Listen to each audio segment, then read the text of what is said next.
Race fans, it's time for the most famous words in motorsports. Here to give the command to start engines, please welcome Winn-Dixie District Manager, our Grand Marshal, Greg Stanford. Drivers, start your engine! They're fired up.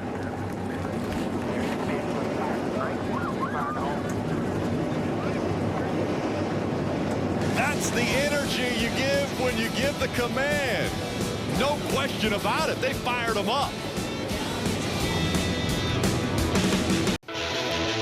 NASCAR on NBCSN is brought to you by Subway Restaurants, Jardiance, Implical Clothes and Tablets, Credit One Bank, the official credit card of NASCAR, and by Toyota.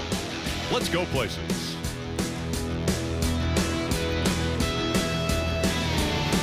Cars beginning to roll now on pit road. Let's take a look at tonight's starting grid, brought to you by Subway. Up front, Ryan Preece and Ryan Blaney. Now, the last time Ryan Preece was in the 18 car was at Bristol, and he went on to win that race. He wants to keep that momentum going, even though it's been a long time since he's been behind the wheel.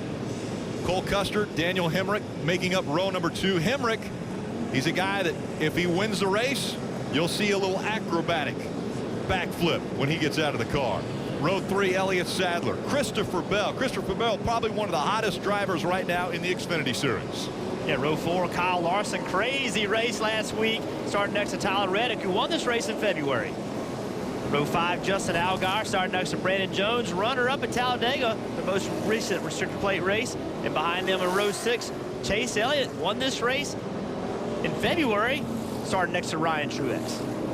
Yeah, row 7, we have some RCR teammates, Matt Tifft and Shane Lee. Think of Shane Lee, a local kid from Newton, North Carolina, only his 5th Xfinity start, his first ever here at Daytona.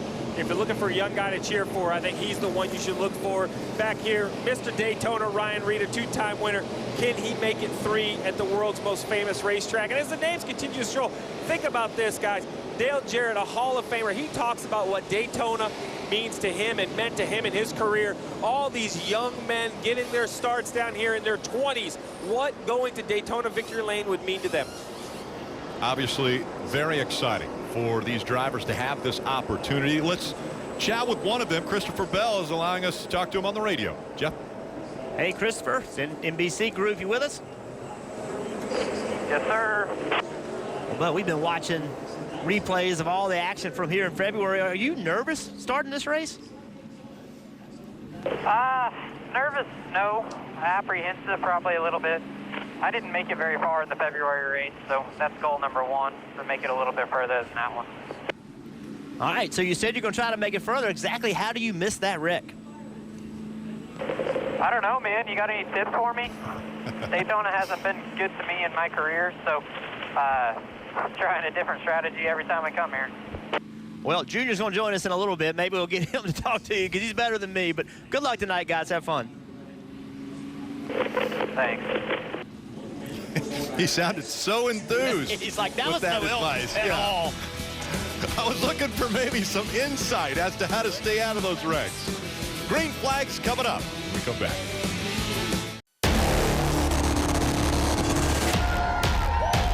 To the 1,000th of a second, it's a dead heat. Damn, that's close. I don't even know how close it was time-wise, but it was real close. Ryan Preece delivers in Bristol. You're the man. Checkered. Attaboy, Bell. So close. He had beaten the heat. He had beaten the track.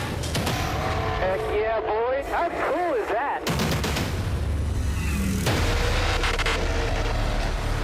How cool is it to win at Daytona? Well, Tyler Reddick was able to do it in February, but he did it in unbelievable fashion.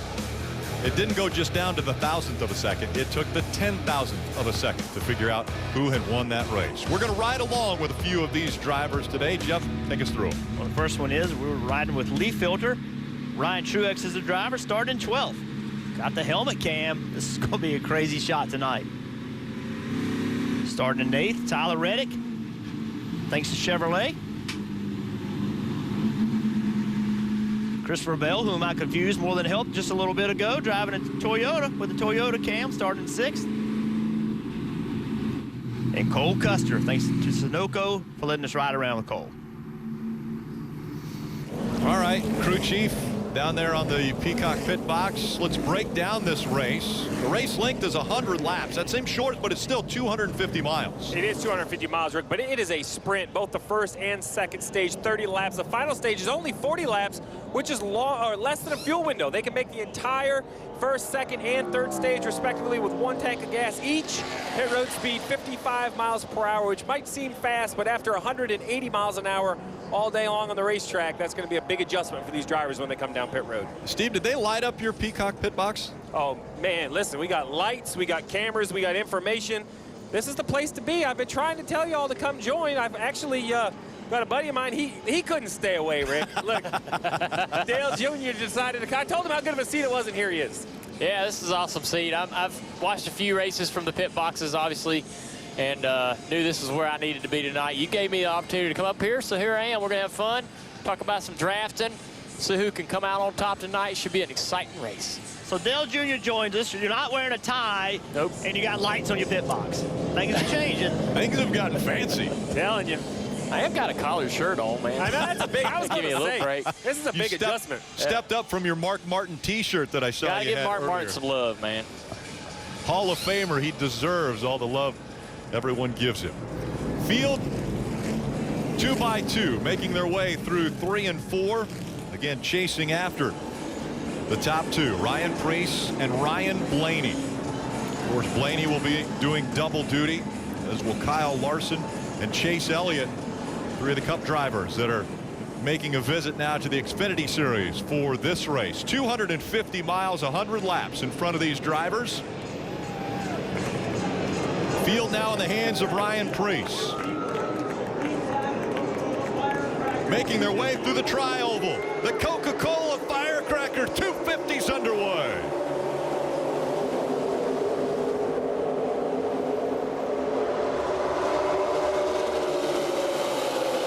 This double zero of Cole Custer right on the back bumper.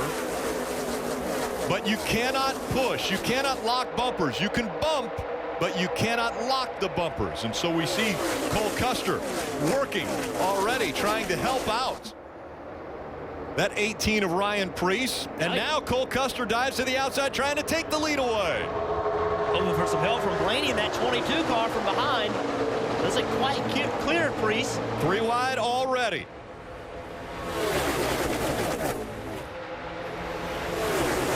Tyler Reddick in the 9 moved up high.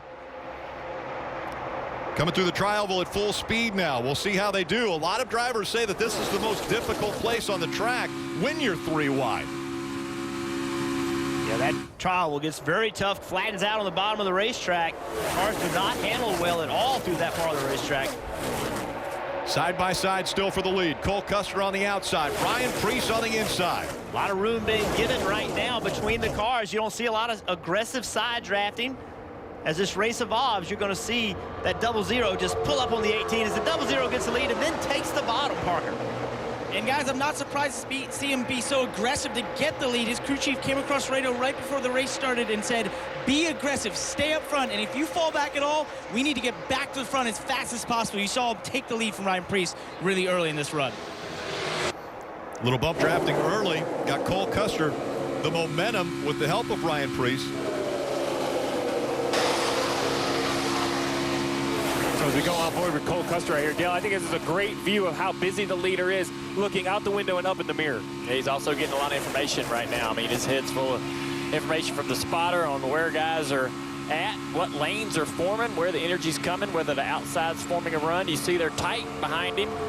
Ellie Sadler bump is into the bumper of 18. His spotter's telling him that. That push is coming. Get ready for it. Block it. Take that energy that they're going to bring to you. And Junior, this is the first time that Cole Custer has led at Daytona, so he's never been in this position before.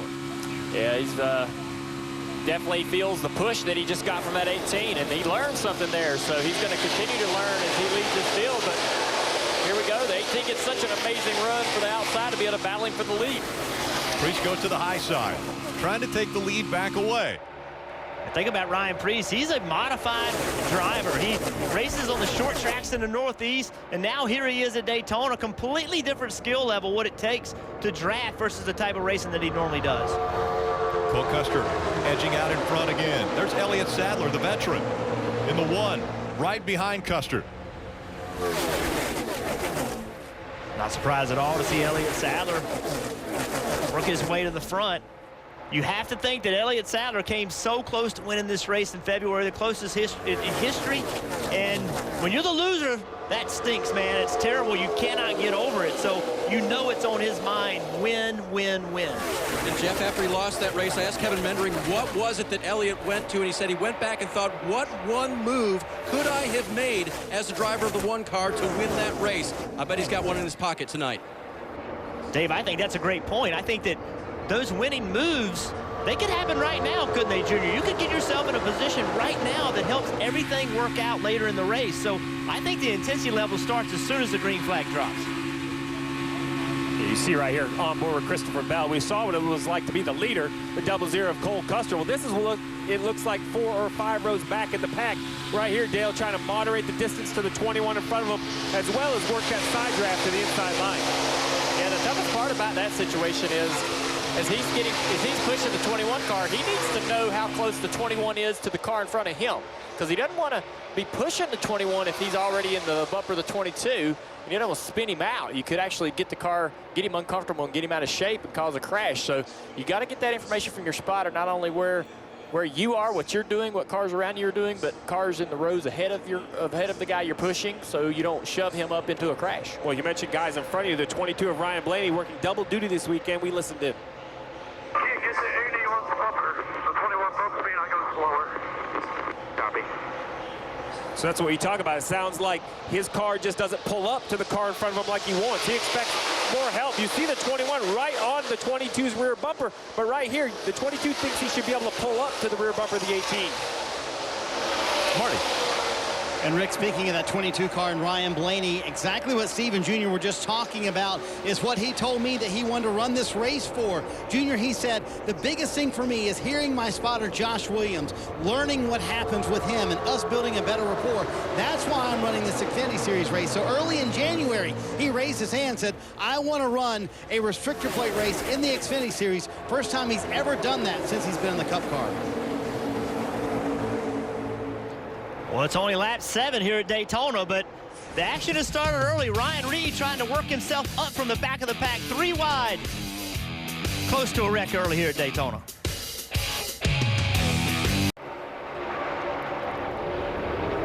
When you're on the go, make sure to get NASCAR Mobile. It's the official app of NASCAR. It puts that race coverage and live in-car cameras right at your fingertips. Just search NASCAR in the App Store or visit NASCAR.com/mobile. New leader at Daytona, the 42 of Kyle Larson up front. Things have got aggressive.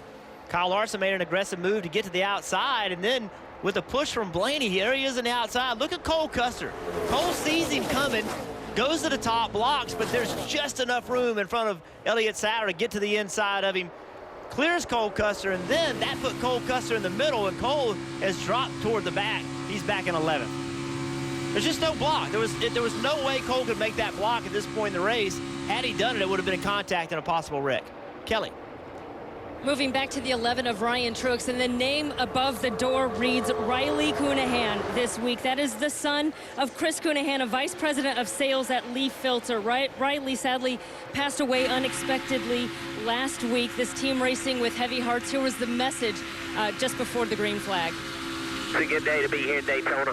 Really can't thank, Matt for coming down, bringing everybody with him, but we're going to race this one with some heavy heart for Riley Cunahan. We're going to do this one for him, bud. All night, just stay out of trouble, do the things you need to do. Chris, I know you're back home listening. We love you and we appreciate you. Stay strong, brother. And just imagine if they could get this team to victory lane in Riley's honor here tonight. Well, Junior, I think this is the best view. If you want to know what it's like for a lap around Daytona, right here on the helmet of Ryan Truex. Take us for a lap around this famous racetrack.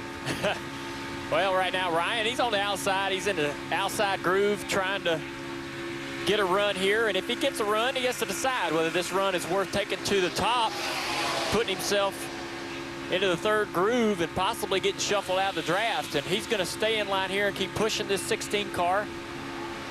16 goes inside, so Ryan looks, oh, they almost made contact there. So Ryan's got a great run here to take a position, staying consistent, staying in that out, staying in your lane, you know, and allowing guys to make, I wouldn't call that a mistake by the 16, but he chose to go into a different line, and that allowed Ryan to move forward.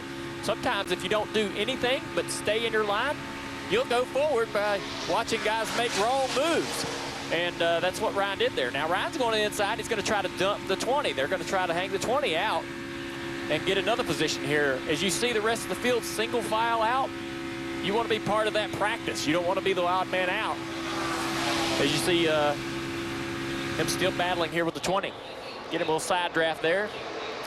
Well, you see right behind the 11 of Ryan Reed, Jeff, is that, the 11 of Ryan Truex is the 16 of Ryan Reed, who had to start at the back of the field. We saw earlier, you showed us a replay of 3 wide, but he's worked his way all the way up 21 positions. Yeah, Ryan has proven to be a really good plate racer. This is where his wins have come, and you can see he's been very aggressive right there.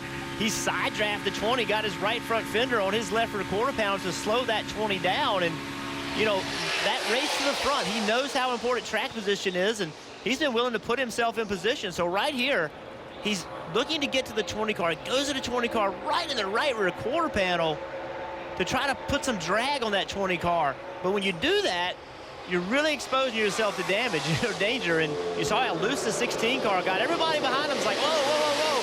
But it all worked out. Ryan definitely a fighter. Ryan Reed diagnosed with type 1 diabetes when he was 17 years old, thought he might not be able to race again. Doctor said, we don't know if you can get behind the wheel of the car because we ought to make sure that we can keep track of your blood sugar level.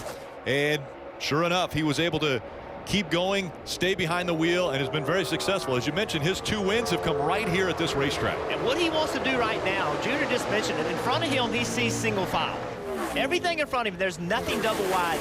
His goal right now is to get away from Christopher Bell. How can he get be the last car single file? Currently, he's the first car double file, and that line in front is going to get further and further away as long as they stay single file.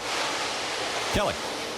Say Ryan Reed knows how important track position is. In his 2 wins here at Daytona, though, he's led just a total of 23 laps. I asked him what he learned, what makes him such a good super speedway racer. He said after the first win, he learned how to side draft, how to keep the lanes moving. He realized you need everyone to play a part. After the second win, he said, really had to just figure out how to block there, how to lead a pack. And he's taken the time to study other great racers like Dale Earnhardt Jr., Brad Keselowski, to see what they do that works. Dave?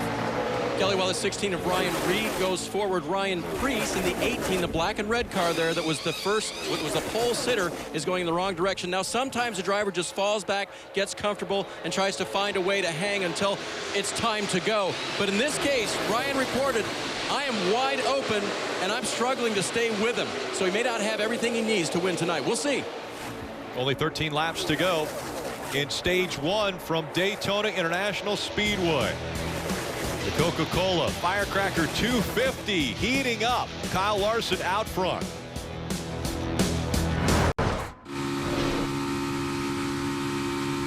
You've seen every lap. You're watching NASCAR Xfinity Series racing from Daytona. This telecast presented by Subway. Short track racing for the Verizon IndyCar Series. It'll be on NBCSN Sunday at 2:30. As they take on Iowa Speedway, the Iowa Corn 300. Kelly, have you heard any complaints out of the driver of the 23 about a maybe sore ankle? Nothing on his ankle. He says he's trying to be low-key about that, but in case you missed it, Chase Elliott did sprain his ankle. Sounds like falling into a pool on the 4th of July, but he said he's okay, good to go. X-rays came back clean. The news with the 23 car, of course, that's Chase Elliott pulling double duty this weekend, but here in the Xfinity Series, he doesn't have his usual spotter, Eddie DeHaan. Instead, he's using Clayton Hughes. That's the team's usual spotter. Eddie DeHaan is the spotter for Justin Allgaier in this race. The team says it's helpful that they have the consistency because that helps them communicate crew chief to spotter. But I've got a question for one of our drivers, Dale Earnhardt Jr. Just how tricky is that to work with a new spotter on a super speedway like this? Yeah, it can be tough, especially when you're used to one guy on the Cup side and you have a great rapport and great, energy and the information, that guy knows what you like to hear. So he's working with somebody who he's never worked with before. Even though the guy has the experience, he might use different terms for how you are 3 wide or where guys are on your quarter panels or how close guys are side drafting, how close the pack is behind him. The terminology could be completely different, and that would make you make your decisions on what you're going to do a little slower. Just a fraction of a second can be huge. That's a lot of time on the racetrack, and if you don't make the move, somebody else is going to make it, and take that advantage. Another opportunity, though, is perhaps he could bring something over to his other spotter. Maybe there's something he likes. Yeah, that's maybe true. a term or a picture that guy is painting that Clayton is saying that he doesn't normally, hear at Eddie DeHunt. So if Chase kind of applies it appropriately, maybe he could take something to tomorrow evening in his normal spotter. Yeah, I think it's interesting. I had a conversation with several spotters last week, and we're starting to see in the Xfinity Series, the spotters are staying with the team. And the spotters are giving so much information to the crew chiefs now that the crew chiefs want their spotter. That's a major shift. We haven't seen that in the past. The spotters are with the drivers. And now the spotters are starting to be assigned to a team and a crew chief so that information to the crew chief can be consistent. And I just think that's completely different than what we've seen in the past. And it also explains how much help is coming from the roof to the crew chief, not just to the driver. Well, Jeff, I love this seat where you have me down here on pit road. And here at Daytona, the cars are almost always on TV because they're bunched together. But then when you go to a downforce track, I used to lean on the spotter to ask, where are we getting beat? Is it worse than 1 and 2? Is it worse than 3 and 4? Remember, at a lot of these tracks, I cannot see all the way around. So if you're not lucky enough to be one of the leaders, it's hard to see your car basically every single lap. So that spotter can be my second set of eyes. And what he may do is give me information that will let me ask you the right question, and then you'll give me the right information. I know you guys know this, but even a comfort level just being yourselves. Before the race, Justin Allgaier and Eddie DeHunt, who Kelly mentioned, were just kind of hanging loose, cutting up. I mean, Justin even said, I kind of bad at jokes on the radio, but Eddie gets them, and they just kind of have fun together, so that's important too. It is important to have fun, but I think the intensity level is getting ready to pick up right now. It's 4 to go before the end of the stage. And what's happened is this front group has driven away from the second group. 2 3/4 seconds. Look at the gap. So what that does is that means that second group is not going to catch this first group unless this first group starts to mix it up for the stage win too soon. But if they wait for 2 or 3 to go, this second group can't catch them. So I think that opens the door for an aggressive move to be made by that front group. Daniel Hemrick's running 9th. He's the last car in that front group. Where do you think an aggressive move is going to come from coming to 3 to go for the end of the stage? Yeah, with 3 to go, is this a great opportunity to learn when you get out of line, to try to take the lead away so that you don't have to learn it at the very end of the race when the checkered flag's about to fly? Make a note real quick, the 5 car from Michael Annett. He just hit pit road right here. They're going to shut pit road the next time by. He's going to try to hit pit road, get his changes done. Hopefully everybody pit the next time, and he'll be the leader when they go green. So out front, it's Kyle Larson and Chase Elliott, Elliott Sadler, Justin Allgaier, Ryan Blaney, Matt Tifft, Austin Cindric, Cole Custer, and Daniel Hemrick. They are the 9-car pack that has separated themselves from the rest of this field. So the key is, how do you make a move, Junior? That's the whole thing. Everybody wants to win a stage, so how do you do that? Everybody's running wide open. You're going to have to lag back a little bit and try to get a push and then propel you next to someone. Yeah, I think you can lag back. One of the things that I often see Chase Elliott do is he just moves around. He just turns, he just goes around and moves around behind the cars that he's following. And like that, he's going a little bit higher there. That backs him up to the 1 car without him actually having to lift. He just went a longer route, and that backs him up to the 1 and then pushes him down this back straightaway. And he keeps doing those things, and eventually a run will develop that's actually strong enough for him to maybe try to make a move on the 42. Coming up on 1 to go in stage 1, Kyle Larson. Can he stay out in front? Will somebody get a run, a push, a bump that will send them up to contend for this win in this stage? Currently, there's such a gap between all the cars. I don't see that can happen. To get something happening, you've got to at some point get close to a guy so you can hit him, propel him to the front. right now there's a gap between every car, Junior. I just don't see where a run's coming from. One of Elliott Sadler was closing the gap on that 23 of Chase Elliott down the backstretch for the final time in stage 1. Kyle Larson's going to hug that double yellow line. You can't go below it at any time to advance your position. As they come out of 4 and into the tri-oval. Slow car in front of him, but Kyle Larson easily takes stage 1.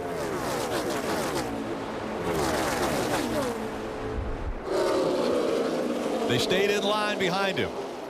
Kyle Larson wins. Chase Elliott, Elliott Sadler, Justin Allgaier, and Ryan Blaney, the top 5 here in the Coca-Cola Firecracker 250. Make sure you have the NBC Sports app. You can get all the action of NASCAR on NBC with the app. You get closer, alternate camera angles, driver stats, track information, anytime, anywhere. That NBC Sports app. Kelly.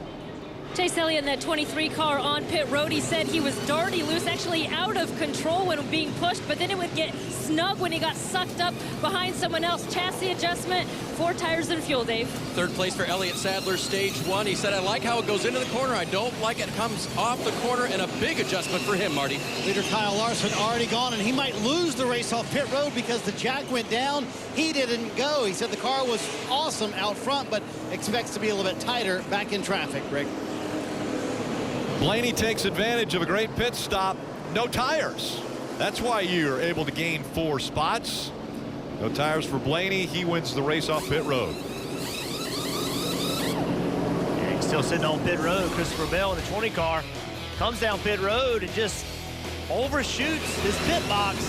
Luckily, no one was injured. You can see he's on the brakes hard. The car's sideways. Very difficult to pit at Daytona. The tires are very hard. A beautifully lit up Daytona International Speedway. And Rutledge Wood, did I hear someone call you Skipper?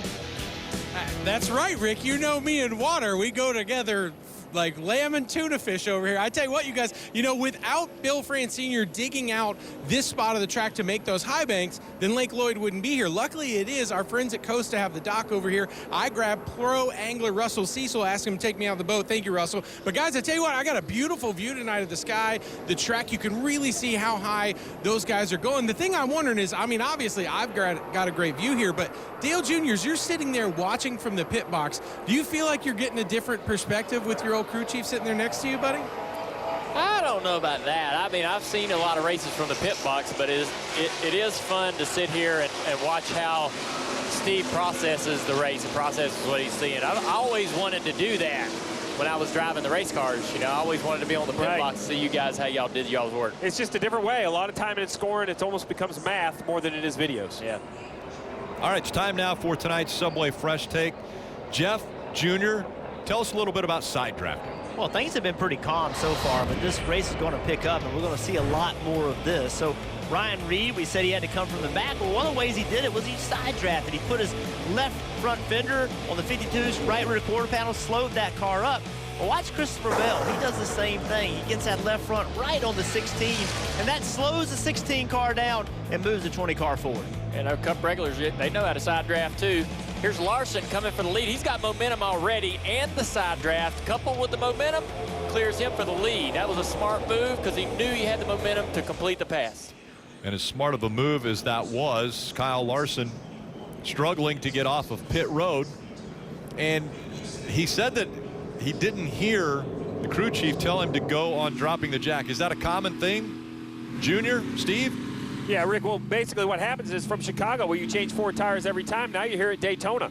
Are you going to change just 2? Is it going to be 4? If you do change 2, are we going on the jack or on the gas man? I'd have to repeat it 3 or 4 times. Dale, you sounded excited. It's not just you. It ain't just me. I mean, you're coming, you said it just right. You're coming from a track where you changed 4 tires every time you come down pit road just about, and you're in that mode. So you do have to repeat it to me. I need that help to remind me to go off the jack.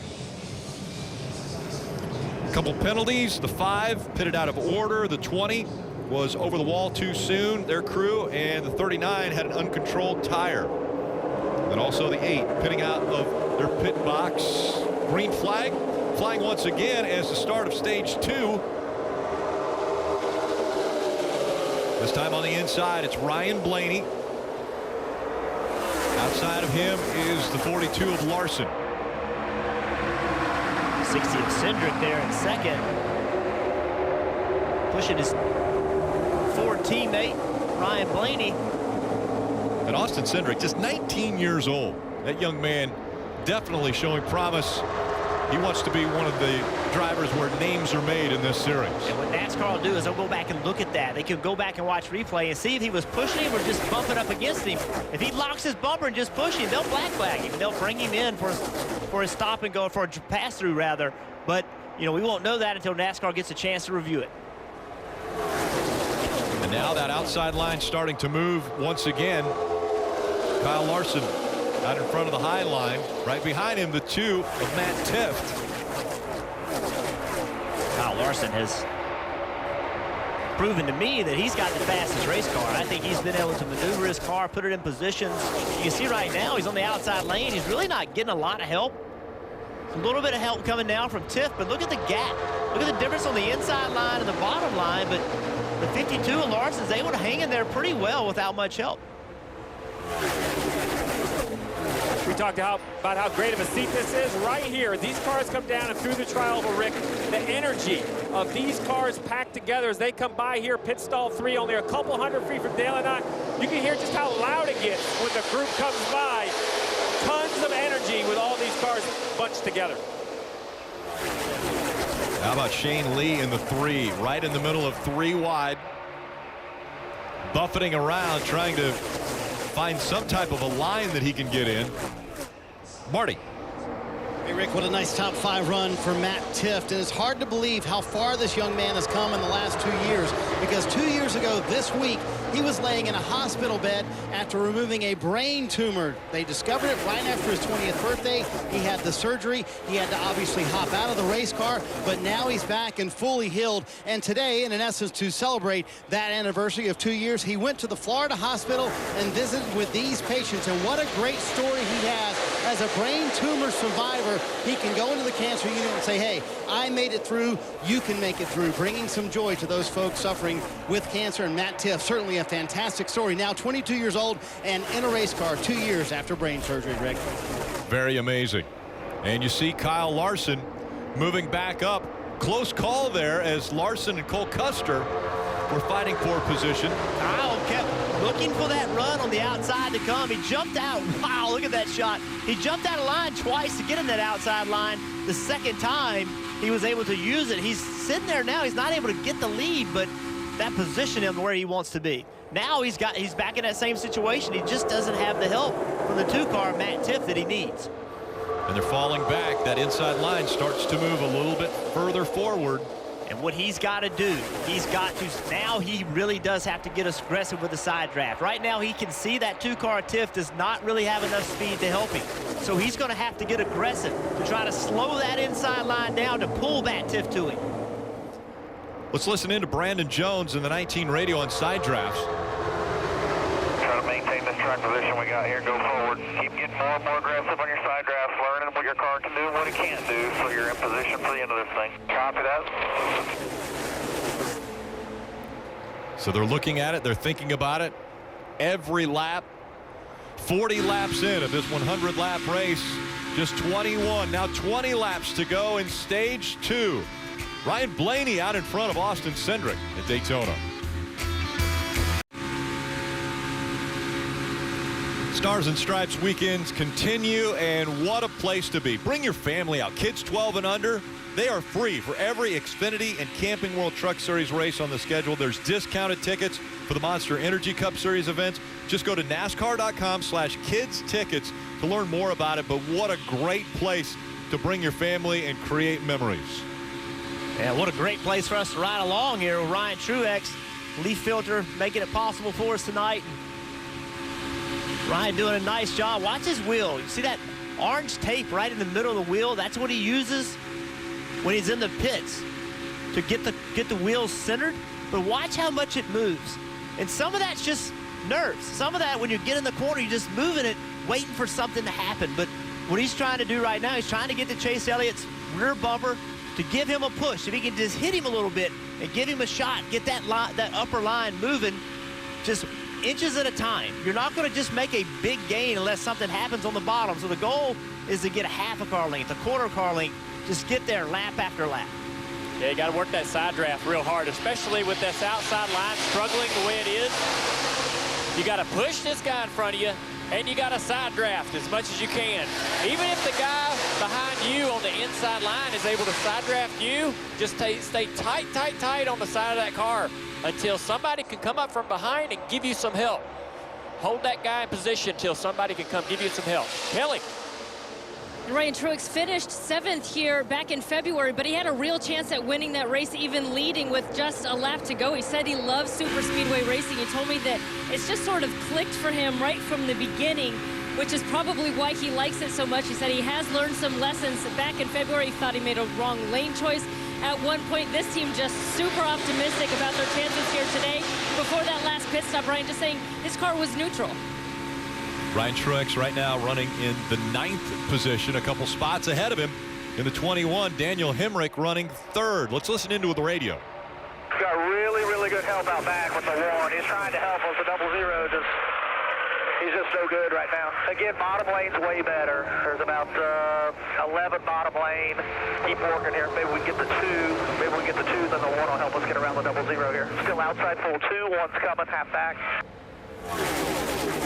That's a spotter, Brandon Lyons. Brandon just started spot return to play races. This in February was his first race. He and Daniel Hemrick have known each other forever. He spotted him in late model racing a long time ago, and here he is at Daytona trying to help his friend win this race. Now they're getting 2 wide, 3 wide back behind this line at the bottom of the track. And we've seen already 9 cars that work together to end stage 1 had almost a 2-second gap over the rest of the field, and they're not really staying in line as much this time by. We're seeing them try to separate. And there's the 9 of Tyler Reddick, continuing to find a line around and make some moves around this racetrack. Parker. And Rick, one of the cars you see at the back of that pack right there in the middle, you see that red, white, and blue car, mostly white. That's the 20 of Christopher Bell. Remember, he slid through his stall under the pit at the end of the first stage, and then had to come back in and actually repair a little bit of damage on the front of that nose. And he's taking his time right now, and guys, I think that's a good thing, because before this race we talked to him and he didn't sound too enthused about super speedway racing. And even earlier today I asked him, what is about super speedway racing? What do you need to learn? He said, in the truck series I could drive from the back to the front so quickly. I really understood the draft, but in these cars I just have not figured out the draft. I don't know how to create runs, and so a lot of this race is going to be about learning how to create those runs. And as he gets this experience coming all the way from 34th at the restart to now being just inside the top 15. Well, it's a good run for him. Parker, you mentioned that mistake coming to pit road. That's where he lost all the track position. So now we're coming to lap 50, halfway in the race as we take another look at this right here, Dale.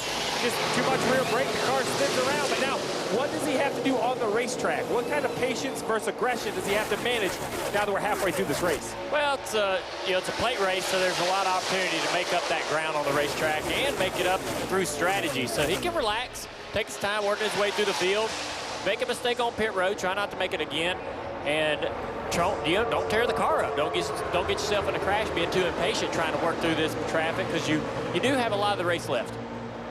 Well, let's take a listen. We listened in on the 20 after that mistake on pit road.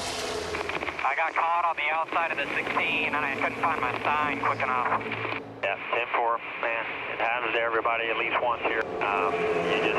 You're making up a lot of ground on pit road here just with racing so fast. Here right there, it's as simple as that. That's the mistake. But remember, we saw Mike Lynette hit right before the end of stage 1. We thought that was going to get him some track position. Maybe the 20 will try a strategy play. Take a look here in NASCAR Nonstop.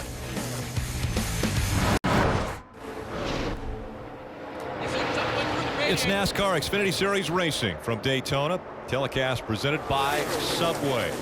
Dave. Rick running back to the garage area now. The 18 car of Ryan Preece has driven into the garage area somewhat under power, but they believe there may have been some debris that went through the radiator. The pole sitter went back in the field early, was having trouble, and now it appears he's done for the day, getting unbuckled. Very unfortunate for Ryan Preece. We mentioned at the top of the show, the last time he was behind the wheel of that 18, he went to victory lane from Bristol. But now, looks like terminal problems for the 18 as they're back in the garage and the driver's out of the car. Great battle up front for the lead. Ryan Blaney blocking now as Chase Elliott has made his way up there into second. Kyle Larson also in the 42 working his way up.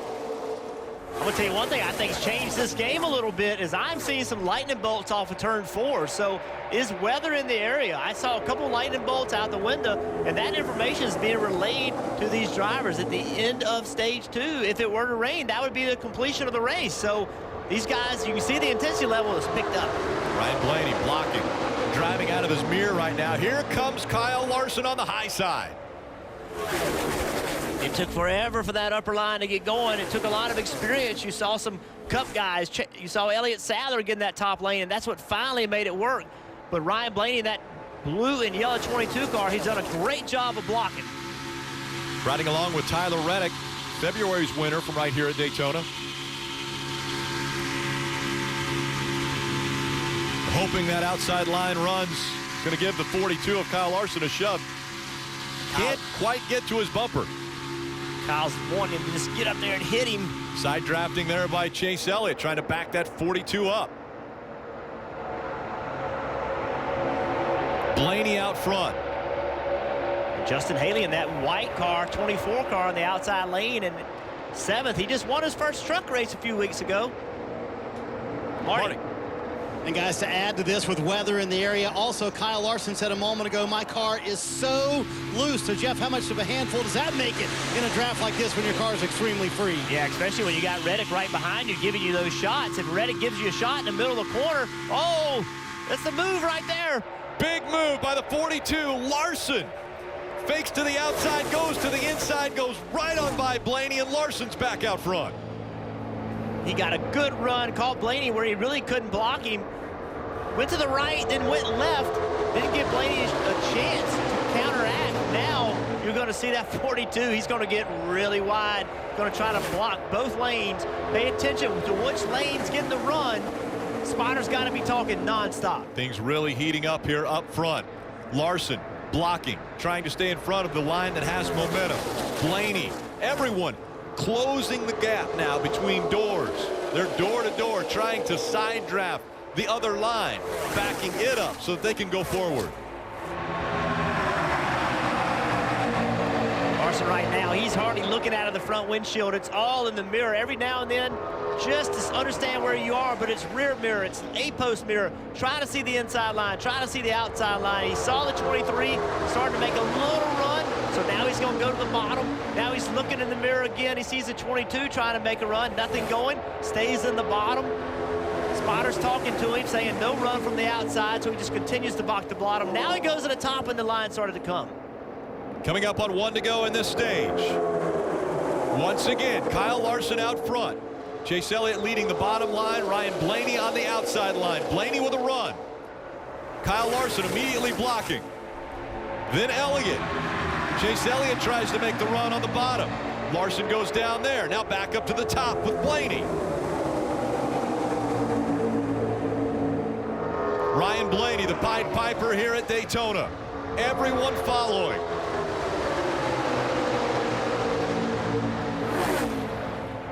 Blaney back to the double yellow line.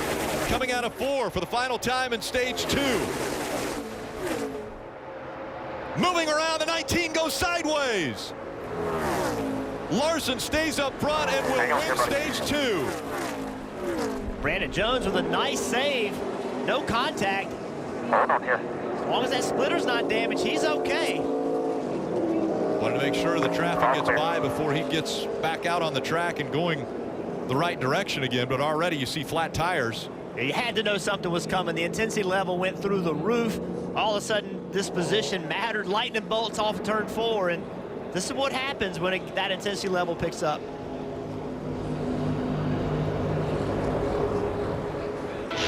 Close calls that last lap. Great shot from Cole Custer. 19 of Brandon Jones just came around on him. Really no contact from anybody, just behind all those cars. Not much air to push the car down, lost the downforce. Really nice job, though, to keep from causing damage.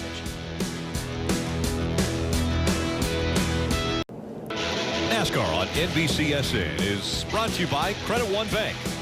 The credit card perfect for everyday purchases. Shell Rotella, the engine oil that works as hard as you. Jardiance, Impico Flozen tablets. And by Subway Restaurants. Rutledge.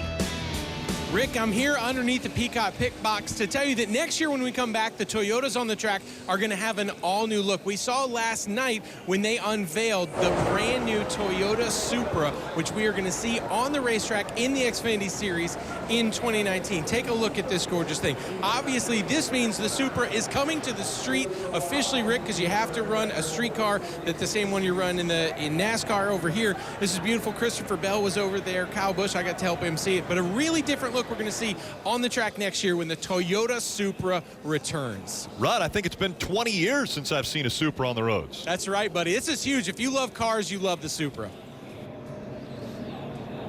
And so a new look for Toyota next year in the Xfinity Series. Now we'll see how the crews do.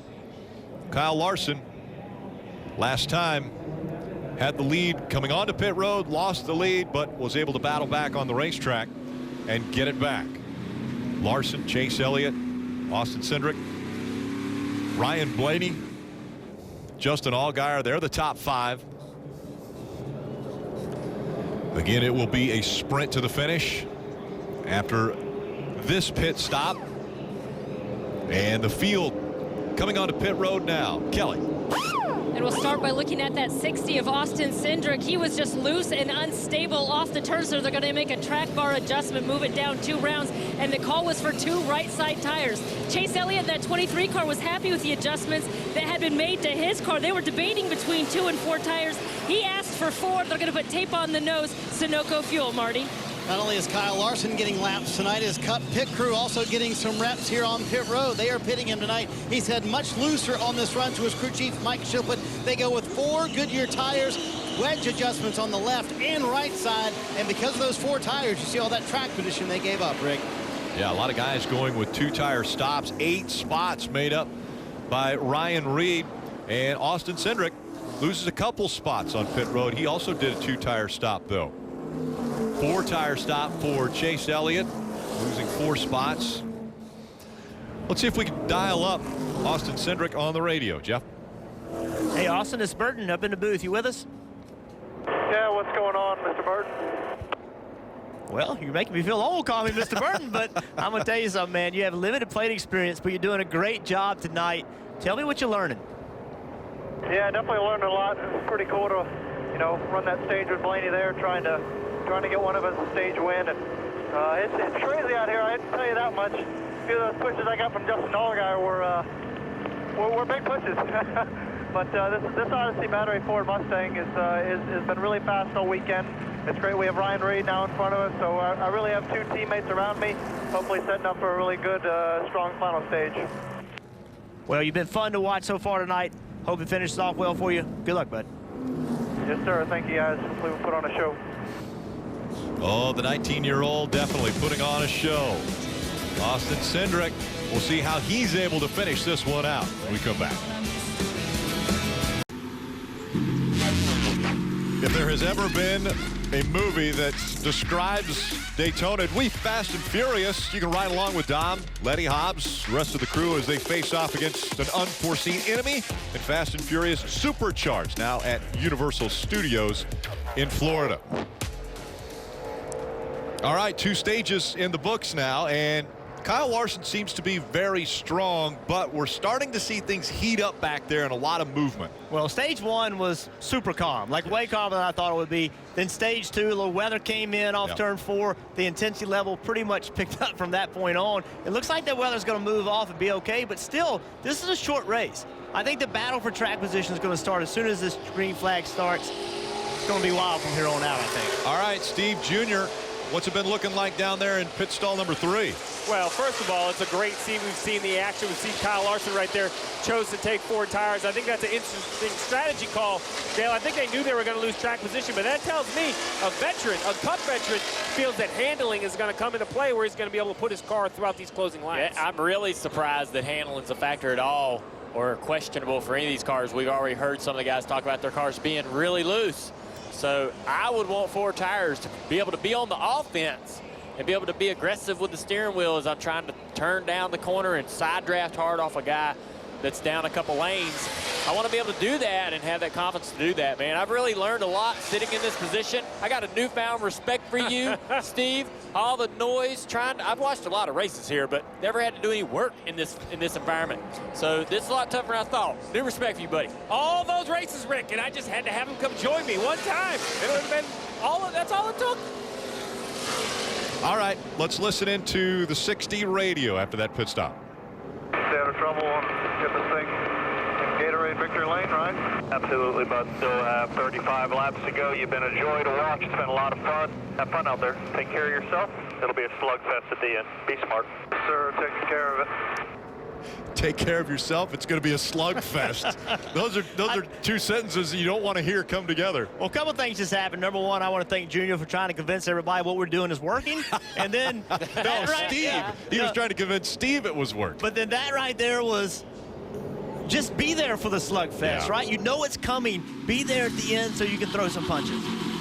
There'll be 34 laps remaining in the race. Tyler Reddick, Ryan Blaney making up row 1.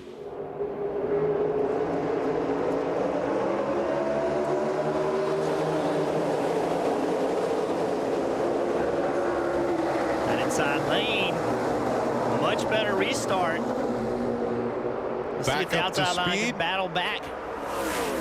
How about Elliott Sadler right there working with Blaney, and those 2 separate themselves from the pack. But look at that gap that the front row has created. Now Elliott's going to have to be real aggressive because that 9 of Reddick is coming hard. They're going to have a big run on Blaney right here.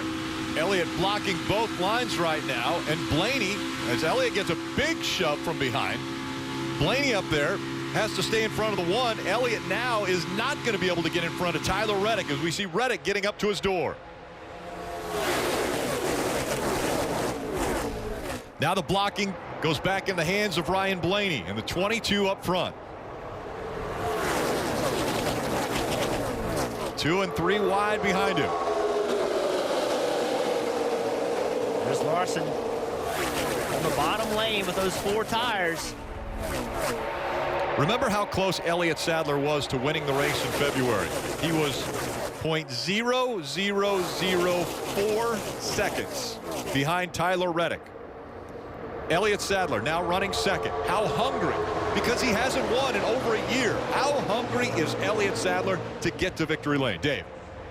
Very hungry, Rick. And we talked about maybe having that one move that he might have memorized that he didn't do in the February race. On that last stop, they took right side tires and made more adjustments for Elliott. The car was just a little bit loose off of the corner. That'll help the driver if the adjustments work. Well, Dale, your cars have so much success here, and now that we get into the final stage, we see Elliott Sadler in second, Tyler Reddick there at the first car in the outside row, both Junior Motorsports cars. So what's your role in this situation? Are you an owner? Do you spend time with these younger drivers like Tyler Reddick before they come to the plate tracks? Honestly, Elliott Sadler is the leader of that bunch. And, you know, with his experience, he was really good with working with William Byron last year, and it really helped William put himself in position to win a championship. And so those guys know they can go to Elliott, and Elliott's going to be a competitor and want to beat him on the racetrack, but he's going to try to help him all he can off the racetrack. So we talk about help. Tyler Reddick, first car on the outside line. You're moving your hands around up here. What are you looking for him to do? What's he need to do to work back to the front? Well, you see he's falling back on that outside line. He's got to get more aggressive with his side drafts and do it at the perfect time. He's got to get on the quarter panel of that guy on the inside, and even if it's not quite working enough, he needs to sit there and be patient for that help to come behind. And Junior, the other thing that needs to happen, the guys behind him, they need to get lined up. I mean, they need to form that outside line. It's 3 wide, you know, a few rows back, but the rows directly behind Reddick, they need to get in line and follow directly behind that 9 car. You can see that 3 car, Shane Lee, right now he's clear. There's no one in between him on the bottom, so he needs to get and follow those cars in front of him. That will create less drag and let that whole outside line move a little bit better.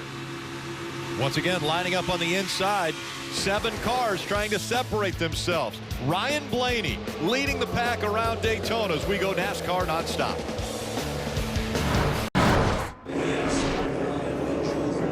You saw it all on NASCAR nonstop. The 16 of Ryan Reed comes around, coming through 3 and 4. We see Ryan Reed's running in 5th position, pretty good shape. Everybody gets really bottled up on the corner exit. Got tagged from behind by Matt Tiff. Just one of those Daytona wrecks where, you know, everybody got bottled up and they just get slowed down enough and some contact there with the inside wall. So right here, see, he's in the back. He's right against the 23 Chase Elliott. The 9 pushes the 2 just a little bit. The 2 gets into the 16. Little pop right there that moved the 2 into the 16. Talked about that earlier. When you start to buck draft somebody, to push them, you have to make sure they're not in the rear bumper of someone else. And that all started just Chase Elliott was just a little bit slow, not bad, just a little bit slow, and it just stacked everybody up. And then behind them, wow, that was big contact. 8 of Cesar Baccarella and Blake Jones in the 78. A lot of damage. You know, and this makes me think about, you know, we've seen so many times at Daytona, you get a caution, and then you get another caution, and then you get another one. This is going to bunch everybody up with only maybe 23, 24 to go in the race. Intensity level is going to be picked up. This is a driver. I start to really get nervous because I know what's coming. I know what I'm going to have to do. I'm going to have to do things I don't really want to do if I'm going to win this race. With the caution coming out, from the grass to the free pass, Brandon Jones will be back on the lead lap. Seen some teams stand up on the wall like they were going to come to pit road. Not very many have taken that opportunity to make their way onto pit road. We'll take a quick break and be back for the restart here for the Firecracker 250. It's NASCAR Xfinity Series Racing from Daytona. This telecast presented by Subway. Let's go to the Toyota Camry on-track car, Jeff. Well, one of the most important things when you're at Daytona is this rear spoiler and that rear bumper. That rear spoiler slows the car down. It makes drag, but the guy behind you, if you can hit you in that rear bumper and get you moving forward, it makes your car go faster. The problem is, Rick, that rear spoiler we just showed, it's up in the air. And it makes it really difficult to see the car in front of you. So we just heard some really cool radio transmissions that will talk about the challenge of seeing over that rear spoiler. Nothing I can do there. I got such a big hit from the 9, turned me sideways, and the only place I had to go was 16, or else it was going to wreck us. So that was all I could do. Yeah, I just told Herm, told 9 got into us, and all we could do there. That's why I keep you posted what's in front. No pushing when the guy in front's pushing.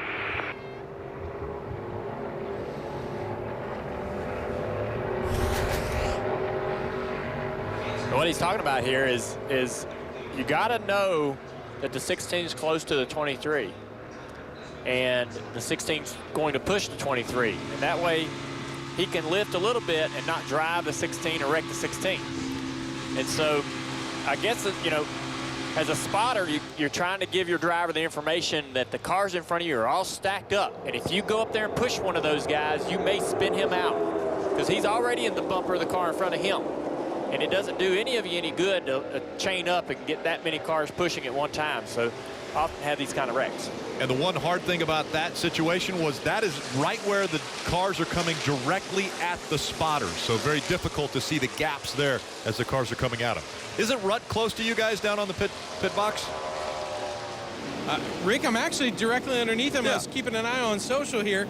Let me just show you, I've got some great news for any of the fans wondering. NASCAR has them point out, in case Dale Jr. experiences technical difficulties, they keep a backup Dale Jr. nearby at all times. There he is, Joe Crowley.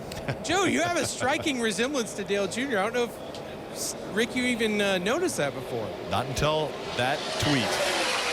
Rutledge, you got to do your homework, man. That's my man, Joe Kramer. He's our stat/engineer. He's playing engineer, stat guy as well. And you know, now you say that, it is an uncanny resemblance. beard? It is. Yeah. All right. Junior's like, no, I don't need a stunt double. We're okay. They're too comfortable with it. We're Rick. okay. They're too comfortable with Exactly.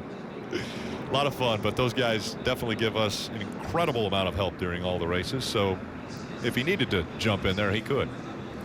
You know, now I'm ruined because every time I see him, I'm going to see Dale Jr. I never saw that before.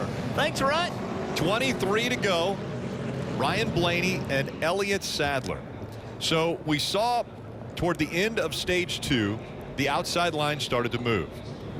How can they make that outside line get aggressive and move right at the start of this restart? Well, I think it all starts in the second row. I think Chase Elliott is really going to be the guy that determines whether the outside row can get going or not. If he can push Elliott Sadler, then they leave on the restart well, then they can side draft, and I think they can stay there. Once again, into the Geico restart zone. Blaney and Sadler making up row 1. Cindric Elliott in row 2.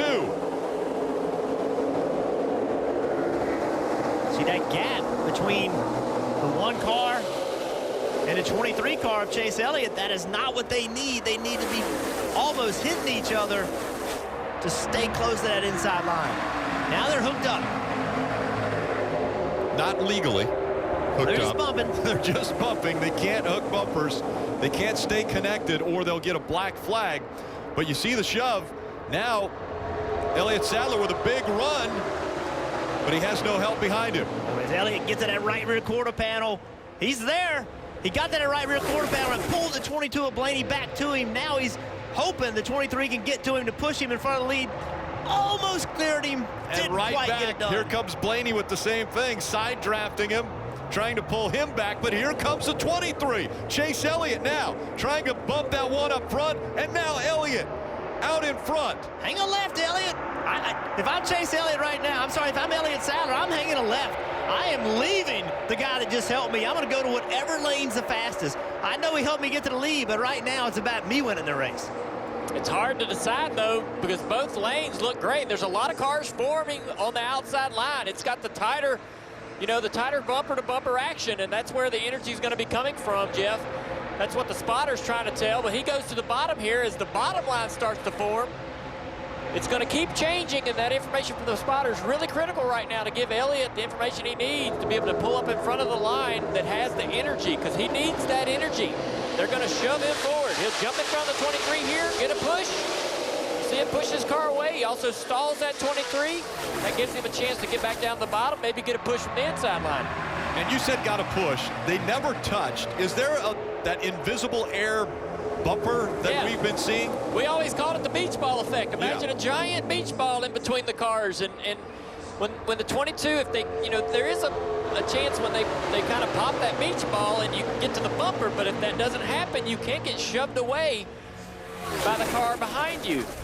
That beach ball stays intact. That's the goal of building a good Speedway car. We talk about how well it pulls up to the car. You want a car that can drive through that beach ball and get all the way to their bumper, because that way you can pull out the pass before you help the car in front of you. People think we're crazy, but that's exactly what it feels like. It feels like a giant beach ball in between you and the car behind you, and you want that to stay there. And that's what Elliott needs to be, moving in front of both lines to get the shove and get the momentum, keep the momentum in his car, so that they don't break that beach ball or break that bubble and get to his bumper. But it looks like that with movement like that. Oh, he got to the left rear quarter panel. Blaney able to get to the inside of him, and now Blaney trying to take the lead back. But you saw the one. Elliott Sadler trying to do the side drafting once again to take the air and put it on that spoiler of the 22 to slow him down. But now that inside line forming up solid again. They're side by side for the lead. That time the gap between 1 and 2, 18 1/1000ths of a second. Elliott Sadler, big run right there. You saw what he did. Oh, around goes the 60. Austin Cindric wrecking in front of the crowd. Daniel Hemrick's caught up. Tyler Reddick, Cindric, barrel rolls. And when you're done, top one. Lands back on his wheels. Okay, Matt Tim trying to make a lot happen. Joey Gase in the 35, sitting right up against the 60 now.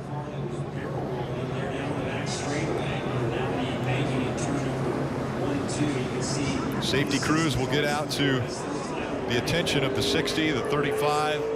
See Tyler Reddick, a lot of damage to that race car.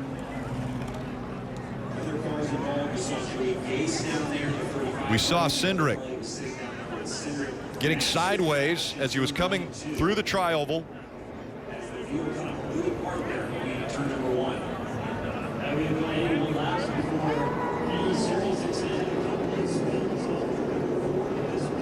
Joey Gase in the 35 looked like he was trying to drive away from that wreck. Sure enough, he does. And now the safety crew gets to Austin Cindric. A wild ride for the 19-year-old. See a lot more damage. That right front of Joey Gase as he's been able to pull away from this wreck. No rear deck lid on the 60. No rear bumper cover.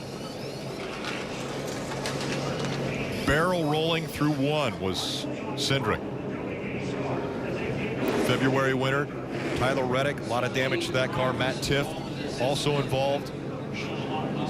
Great sign here. Austin Cindric climbing out of the 60. Such a promising night. Was doing a great job. This place will break your heart. Think you'll have a shot to win this race, and then you find yourself flipping through the corner. That's Daytona. So you see right here, they enter the corner. It's up the racetrack a little bit. Matt Tiff's going to try to drive in there to get to his inside, and they just got together. 60 of Austin Cindric just wasn't on the very bottom of the racetrack.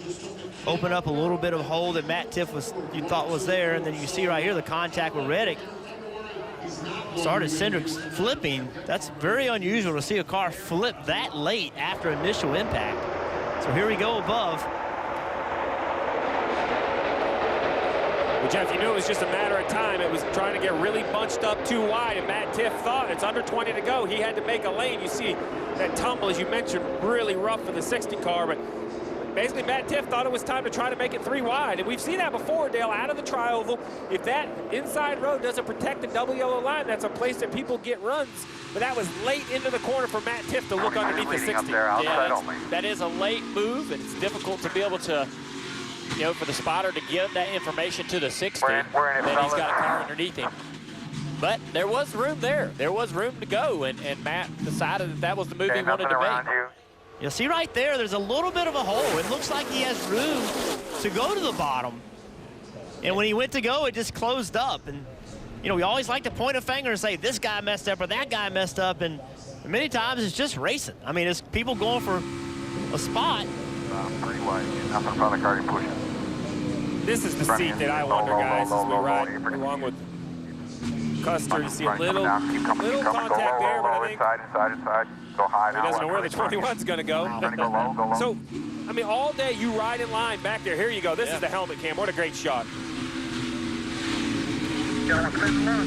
As a driver there, you just get up high and hope that they don't come up the track into you. If you're way behind the wreck, you try to slow down without locking down the front tires and sliding into the crash. Wild action under red flag. We'll be right back.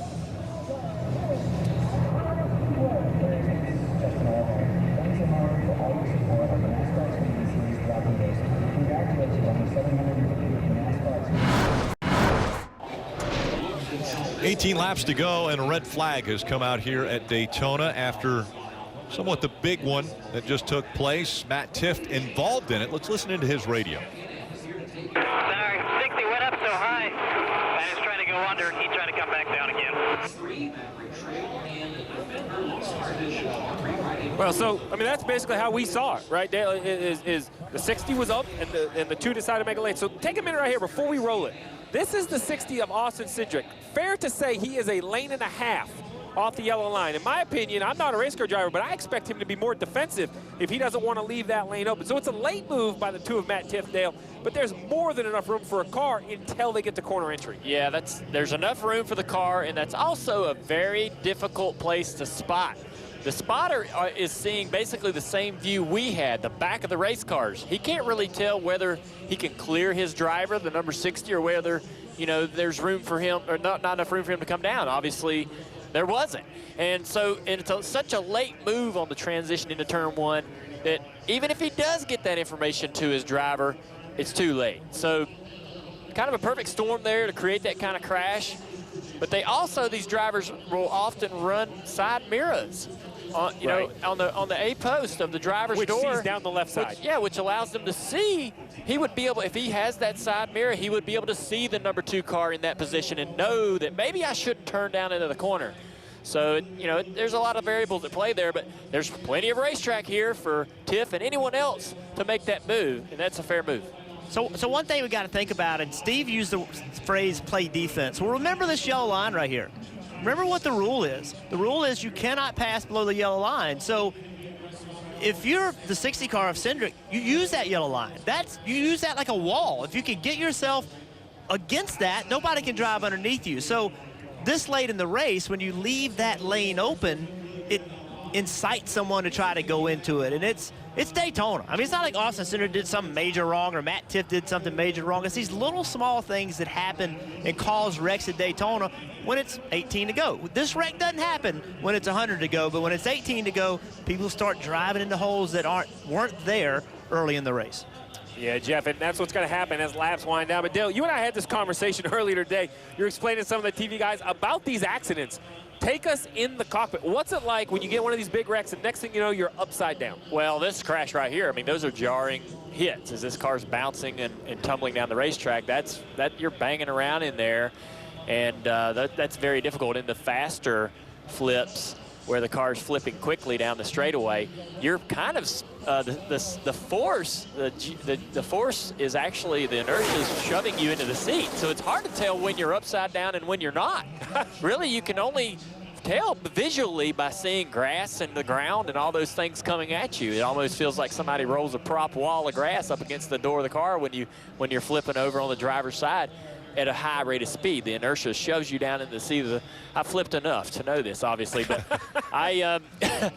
it's a weird feeling. There's some weightlessness, quietness, then all hell breaks loose when cars are smashing into you, and hopefully, you know, you're not getting hit while you're upside down. You kind of get nervous about things like that. That could be a potentially bad situation. But this was pretty uneventful, and we're glad he was able to get out. Hey, you know what's great about that interview? I learned something, which meant I never flipped. I didn't know what it was like, so he was teaching me something. Oh, my God. Well, you wouldn't have never flipped. I was talking to Denny Hamlin earlier today. He's never flipped a car. I mean, I thought everybody flipped. That's a goal, man. Right? He beat the tires on the ground.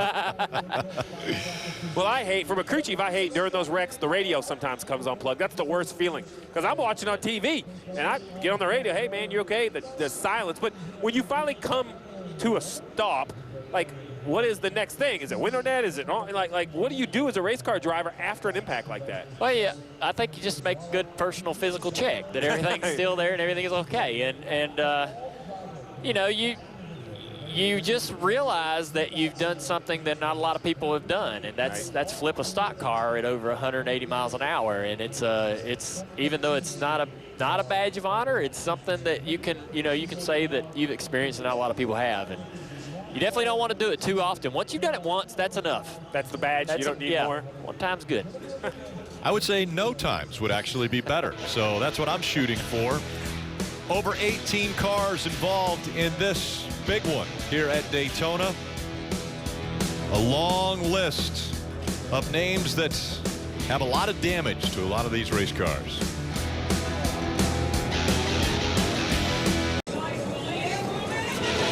Xfinity Series back under the lights next week, next Friday at Kentucky Speedway. Race coverage begins 8 p.m. Eastern on NBCSN, and we've already seen what being under the lights can do to this series. Crazy wreck just taking place. Elliott Sadler, 3 second-place finishes without a win at Daytona. He doesn't want to add to that number. Let's see if we can talk to him. Hey, Elliott, it's Burton. You with us, bud? Close up. Jeff, you got the 0-1 car right now. 0-1 car. Yeah, we'll let them talk just for a moment. Make sure we're clear.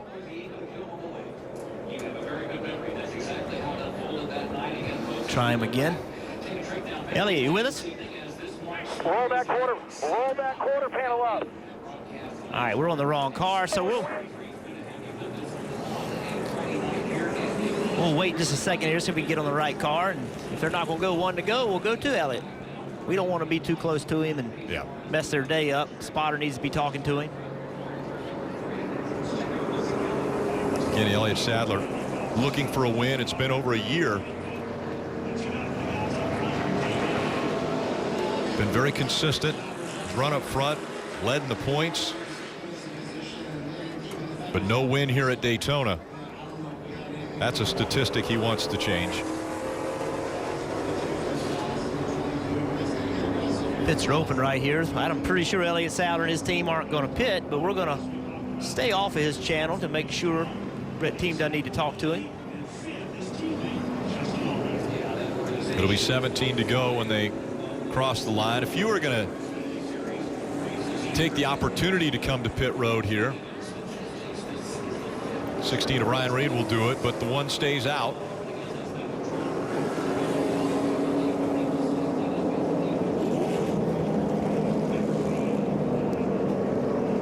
Let's give it another try, Jim. Yeah, let's give it a try. Hey, Elliot, it's Burton. You with us? I'm stepping on you, Bert. All right, we'll try again. Elliot, you with us? It's Burton. Yes, sir, Burton. I got you. Oh, man, we saw that February finish closest to the NASCAR history. I know you were heartbroken. How you going to make it happen tonight, bud? Oh, man, we're going to try to make it happen. I mean, definitely a fast Armachilli Chevy. But I got some pretty good guys behind me, too. Blaney's been fast all night. So is Chase Elliott, the 42. So, I mean, we're going to have our work cut out for us going down the stretch. I know it's going to get pretty wild and crazy. Guys are doing a really good job creating runs. Just kind of got to know when they're coming. So, we're in the right place. This is where we want to be, leading. And we'll see if we can hold these guys off. Well, Elliot, thank you. We're going to let you go back and focus. I appreciate the show, bud. We'll be watching. All right, thank you. All right, let's listen in to Austin Cindric's radio. The 60, he was involved in the barrel roll just moments ago. Austin, there you go, the way to put this, but I'm just going to let you know. There's some guys out there that are racing without ethics, man. They're hitting guys in the middle of the corner. They're hitting guys through the travel when they should. Yeah, I copy that. I know what you mean. Been on the receiving end a few times, so. And he got that information just before the green flag came out, and then you see the carnage afterwards. And now he's standing by with Kelly. Yeah, it was quite a tumble, so we're glad, Austin, to see you okay outside of the Infield Care Center now. And you've just seen one replay there. We heard the radio from Joey Meyer kind of warning you about the way guys were racing. What happened out there? It's just unfortunate. I mean, you come to the end of these super speedway races, obviously tempers are going to amp up, but honestly, I've got too much to complain about and way too much more to be thankful for. I got to thank everybody at NASCAR who focused on making these cars safe. Everyone at Bell Helmets. Obviously, I have no injuries. I feel just fine like I did at the beginning of the race. So I got to thank everybody at Roush Fenway and Odyssey Batteries. Obviously, the Roush guys make some pretty safe cars to go through a few tumbles like that. So I just wish we could have better races. You know, these guys have been working really, really hard on the 60. Ty and Chase have got some really good momentum after getting, 2 top 10s in a row, and we were kind of on the way to do that again today. So good luck to all the Fords out there, and hopefully Blaney or Ryan Reed get it done today. Such a strong run cut short there, Rick. Strong run indeed, and ends with a barrel roll as we go NASCAR nonstop. Jeff, already we've seen the craziness here in the Xfinity Series. Tomorrow on NBC, it's the Coke Zero Sugar 400, and it's going to be even crazier because these guys are so hungry to knock off those big three. What do you expect to see tomorrow? Well, it's Daytona, and not only do people need to win to get themselves into playoffs, but it's also winning at Daytona, and everybody wants to be a Daytona winner. So with only a few winners this year, points matter, and having good finishes and winning a race, move to the playoffs, I think it's just going to create an intense race. And we've seen the Cup cars, they don't handle as well as these Xfinity cars. So it's going to be interesting to see how those cars drive. They have some new rules. They say they draft better. I'm expecting to see an exciting race. What do you guys think down on the pit box? Well, Jeff, I agree. I think, listen, 9 races to the playoffs. That matters. There's a list of drivers that have to look at this as their best opportunity. There's another list of drivers that are thinking about making it on points, Dale. How are they going to drive? Can they be aggressive? Are they going to have to be, cautious? And can you even be cautious here at Daytona? Yeah, we saw pretty aggressive Daytona 500, and that was during the day on a slicker track with less rear spoiler, less stability. We're going to have more stability and a cooler track surface with a little more grip. The guys are telling me the cars are a little more comfortable for them to be more aggressive, and they all feel like that it's going to be a much more aggressive race than we had in February, so I'm excited to call it. Well, you're hanging out down here with me for the Xfinity race, but guys, he can't wait. He's excited to get up there. He's ready for the booth. He's ready from the view for the booth. Yeah. We'll get the drivers together tomorrow. Yes, sir. Jeff and Dale Jr. will be able to experience that race together. Looking forward to it. That experience that Dale Jr. has, so many wins here. It's going to be amazing to be up in the booth watching and explaining what's going on and hear his idea about what people should be doing. And I would venture to say that one of the very best will be up here explaining it all tomorrow. Only 13 laps to go. Guys, let's take a look at the replay. Look at the tape on the steering wheel. That's the center mark for the steering wheel for Ryan Truex. He's going to go through this crash. This is something I was watching. And as cars start to contact the left front suspension, look where the tape is now. And not only is he flattened the left front tire, but he's bent the suspension. That's going to knock a little bit of speed out of the car for sure. It's just interesting to think. Look at where it is on the straightaway. Look where it is now. This is all with new tires. So he's got some suspension issues. All the guys that went through that wreck had any kind of contact to the front end. Gonna knock a toe crazy on these cars. Not gonna drive very well for Ryan. And Junior, he's just hoping that there's more of those things. He can pick up some spots. It's going to be hard for him to be competitive right now. And it wouldn't surprise me. Remember, we saw 4 accidents in overtime in February in this race. The aggression picks up as the laps wind down. It'll be 13 to go when they get the green flag. Up front, Elliott Sadler and Ryan Blaney making up row 1.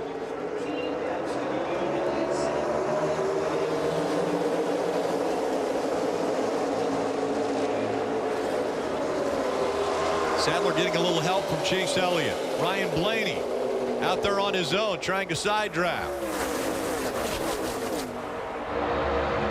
Now Elliott has cleared both cars.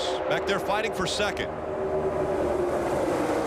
Sadler now will go on the defense. And right away he's got to dive back down in front of Chase Elliott. Yeah, Blaney got on the outside of him. He had no choice but to get back to the bottom and hope that Chase Elliott in that 23 car could push him. And around goes the 55. So Brandon Hightower spinning and bringing the caution out once again. And so now who was leading? When that caution came out, who was the leader? That's important because the leader can pick what line they want to be in to control this restart. Was it Blaney or was it Sadler?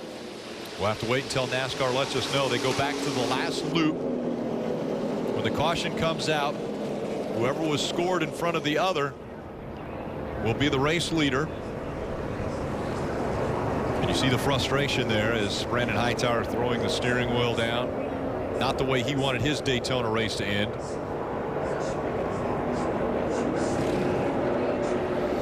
Elliott thinks he's out front.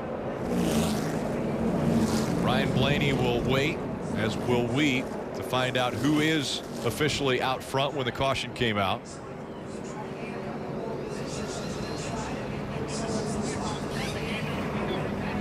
Getting close to being to single-digit laps left. Let's take a look at the replay here, see what happened down the back straightaway. Brandon Hightower right down the back straightaway, 3 wide. In the middle, a lot of movement there. Oh, wow. Just got turned around. He moves to the bottom like the position's open and the lane's open, and there's obviously a car there makes contact with his rear bumper. Hard for the spotters to spot that far away, too. You'll see these spotters carrying binoculars, and they'll actually follow the car down the back straightaway through the binoculars every single lap. I don't know how they do that. I've always wondered, you know, how they can stay on their car and on the car they need to watch. You're talking about a long ways. It's like 3,400 feet from the spotter stand to this area here, entering turn 3 on the backstretch. Another good look from Ryan Truex. This is a great opportunity, folks, for those guys that were in the wreck before this to get back down pit road and make some adjustments. Absolutely. To work on that toe. Ryan Truex, right? Ryan Truex gonna fix that toe in. Maybe get that car driving a little bit better, give him a chance to get back up in there.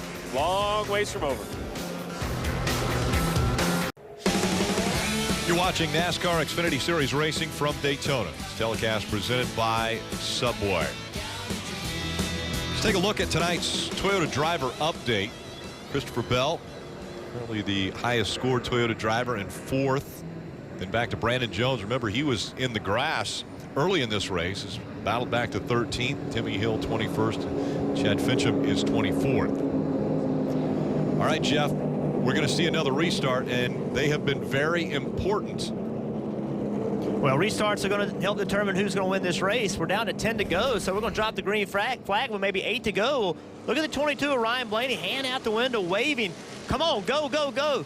That's given the 60 car behind him a reference of when to go. Look on the outside line. Look at Elliott Sadler.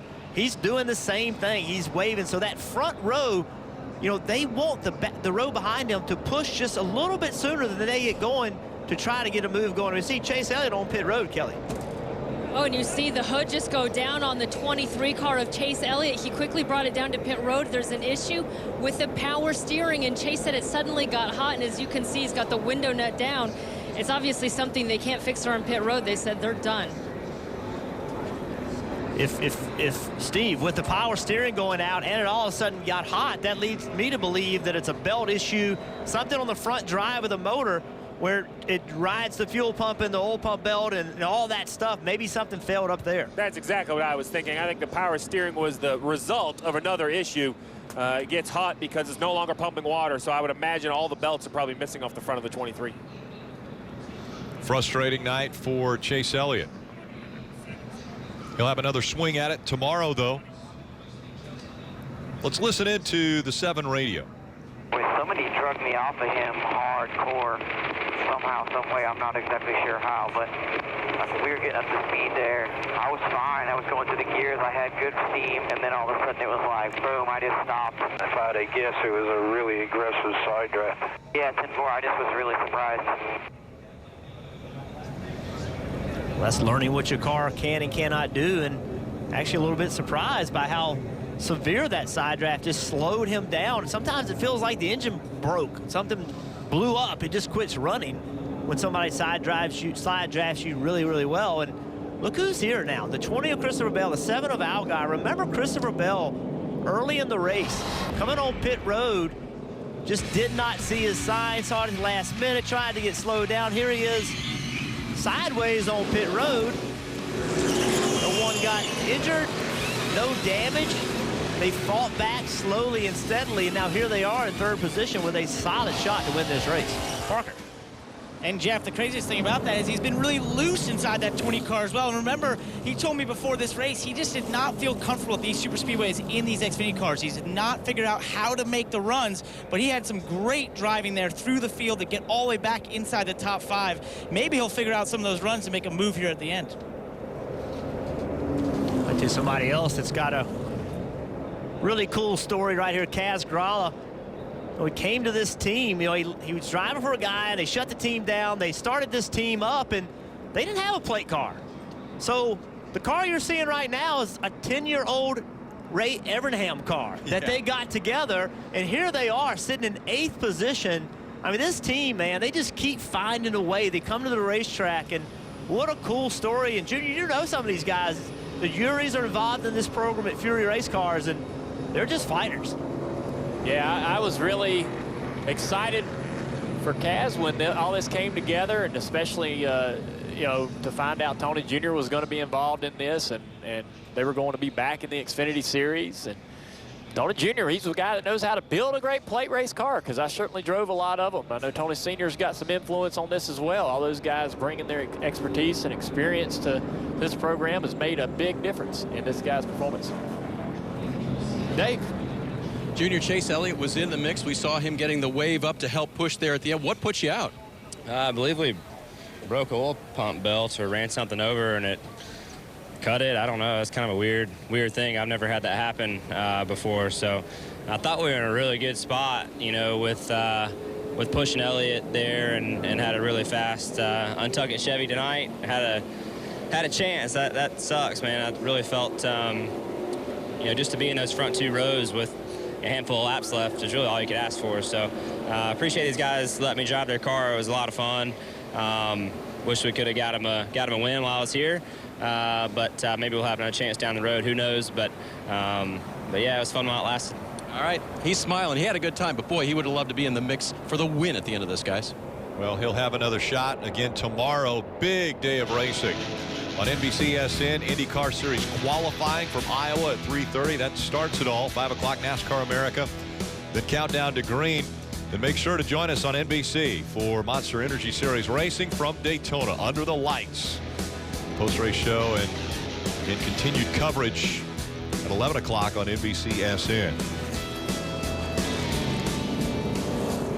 We talk again about the late crashes that took place in February, and you mentioned it, 4 wrecks in overtime. Yeah, well, here we are coming to drop the green with 7 to go, and we keep talking about it and seeing how the intensity level picks up, and these wrecks were all after the advertised distance, right? And it's just what happens here, and people are starting to do things that they wouldn't otherwise do, and then you have damaged cars on the racetrack, and they have part failures, and they have parts falling out on the racetrack, and it just creates another caution right after another. And you know, with only 7 to go, wouldn't surprise me to see some more of this, Marty. And Jeff, you know that intensity is going to be high with 7 to go. Josh Williams, the spotter for Ryan Blaney, just reminded him, hey, if we're in the position, NASCAR just reminded us, we cannot lock bumpers. They're going to be watching for that, and they will black flag you in these final 7 laps, Rick. Castralla right now is running on the apron. Can't do that. Got to get in line. Parker. Yeah, Rick, he's actually got a tire down. Unfortunately, he's going to have to come and get 4 new tires. Green flag once again, and Elliott Sadler out front. Ryan Blaney on the outside. Behind Elliott Sadler, the 20 of Christopher Bell. And then behind him, the 42 of Kyle Larson. Well, Elliott Sadler with a great restart. Justin Allgaier started 4th, but just did not give Blaney a good push. Now that inside line, 3 in a row clear, single file. Yeah, Ryan Blaney falling all the way back now to 5th because he has no help behind him in that outside line. All the help's on the inside here going down into turn 3. Blaney's just got to side draft as hard as he can on his 4-car tilt. Oh, gets some trouble back here in the back. Spinner behind them. And the 0 goes around again. Garrett Smithley. No caution yet. Yeah, he's trying to get it straightened back out. If he's able to, they won't throw the caution. Blaney's just got to sit there and side draft just like he's been doing till the help comes from behind, which it looks like there's some help forming here. What do you do, though, Dale, if you're 2nd, 3rd, 4th, those cars single file? Are you just waiting for the laps to count down? Well, you're trying to get runs to make moves, and also you're getting information from your spotter about that outside line. If that outside line gets a big run, jump in front of it. Take that energy and take yourself to front. Take over the lead this race and win it. Garrett Smith, he's got going again, so there's not going to be a caution. Now the question is, how do you get a run single file? If this battle for 5th place, if they cannot clear and move up the racetrack, I think that's what's going to be interesting. You see right there, the 22 got on the outside of the 3-car of Lee. Now the 42, he responded by pulling up in front of Blaney, trying to get a draft. Christopher Bell did the same thing.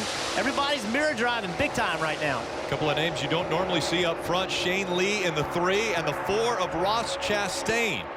Those 2 guys mixing it up. Oh, very close there for Kyle Larson, cutting right across the nose of Ryan Blaney, and now he moves up to 2nd in front of Christopher Bell. And that block actually propelled the 42 to 2nd. Now he's got a big run on Elliott Sadler. He tries to make the move on the outside. Here comes Blaney on the high side. 3 wide now for the lead. And now it's a matter of who's going to get the help. You see the 7-car of Allgaier going to try to help the 42. Now Blaney's on the outside, 3 wide. Elliott Sadler moved up the track. And Larson able to use the side drafting to get by Elliott Sadler. Now Larson in command. But 3 wide back there for 3rd. 2nd place, Elliott Sadler, single file. Dale, that has to help him. Now he has room to move around, make a move on the 42. He just got to get in front of the line that's going to create the energy to give him the shove to make a move on the 42, get on the 42's quarter panel. Here it comes from the outside. The 24 and the 7 tied up together. Here comes the energy. Get in front of that, Elliott. Take that energy. Make a move here. He tries. He goes down low. He looks to the inside of the 42. Big run still by the 7. Allgaier trying to keep it up. Allgaier didn't go with him, and now they're battling for 2nd. That was an opportunity for Elliott, but his teammate went against that move, didn't trust it. Oh, Shane Lee in that 3 car, he had trouble with the handling of the car. The 16 was in the back of him. Now there's no one with Elliott Sadler. We got a crash. We got a crash in the trial here. And behind them, they're wrecking. Ryan Reed involved. Ryan Sieg as well in the 39. And so the caution will come out again.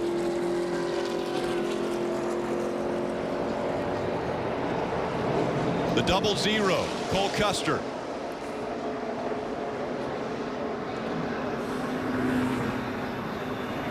We said it. It's just you start doing things you wouldn't normally do. And if you don't, you can't win. If you don't get aggressive and do things, block, side draft, you're just going to go to the back. It's just the nature of racing at Daytona. Ryan Reed frustrated as he climbs out of the car. Again, a 2-time winner at this racetrack, and it's not going to happen tonight. Cole Custer takes the helmet off.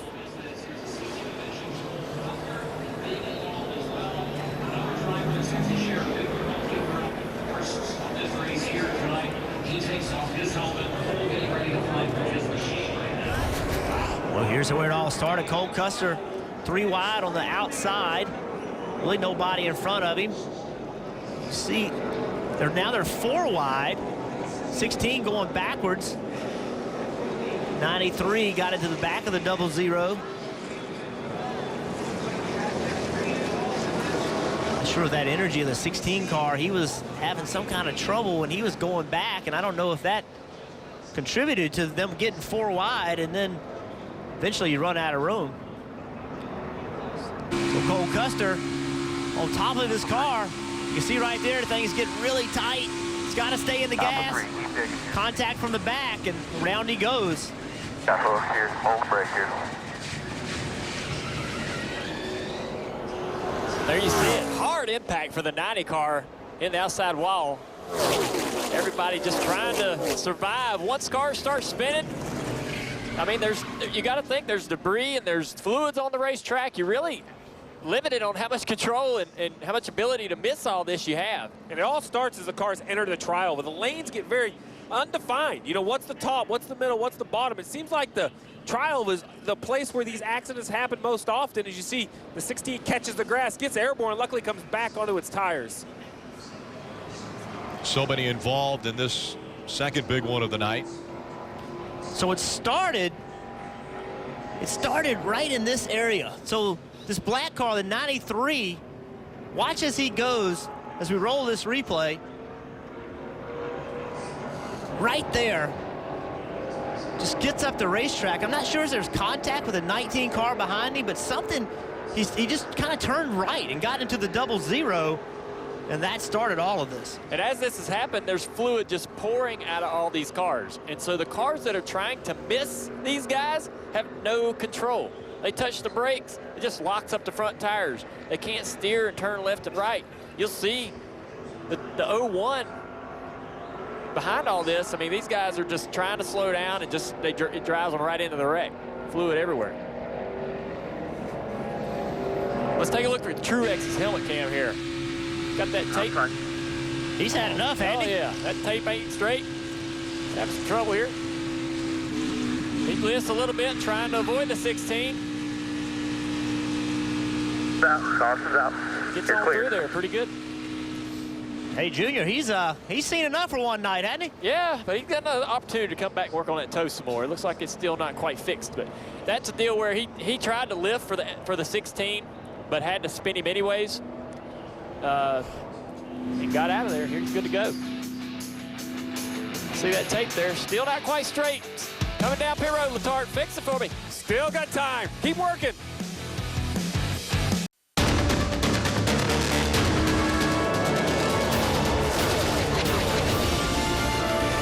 Oh my God, that is not good.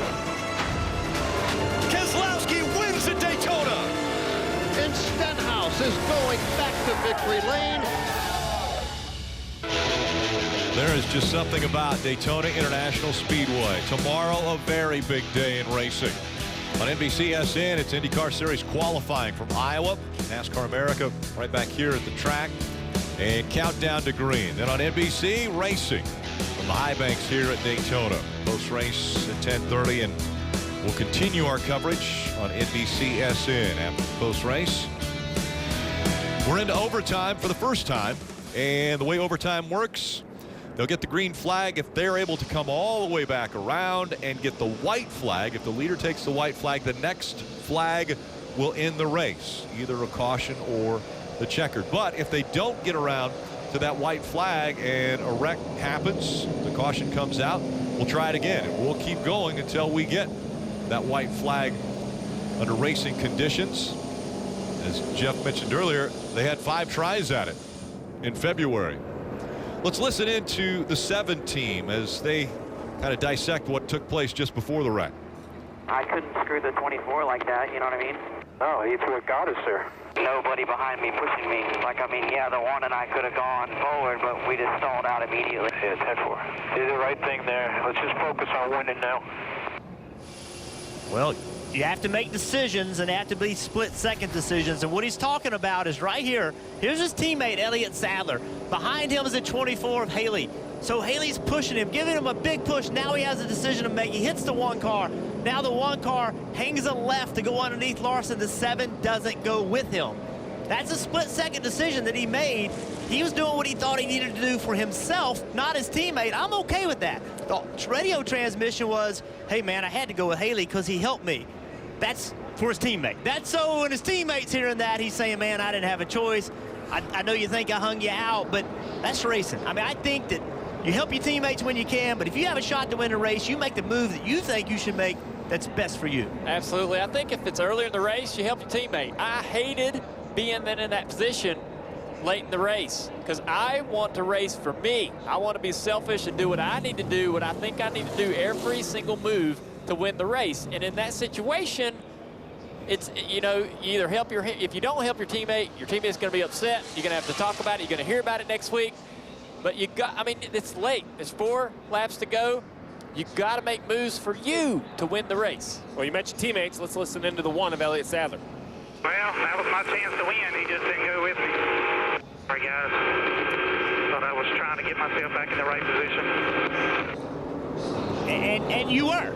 Yeah. Like Elliott Sadler did everything right there. He did nothing wrong. And you know, here he is. He sees the run coming. He goes where the run is. He gets that push, hangs a left.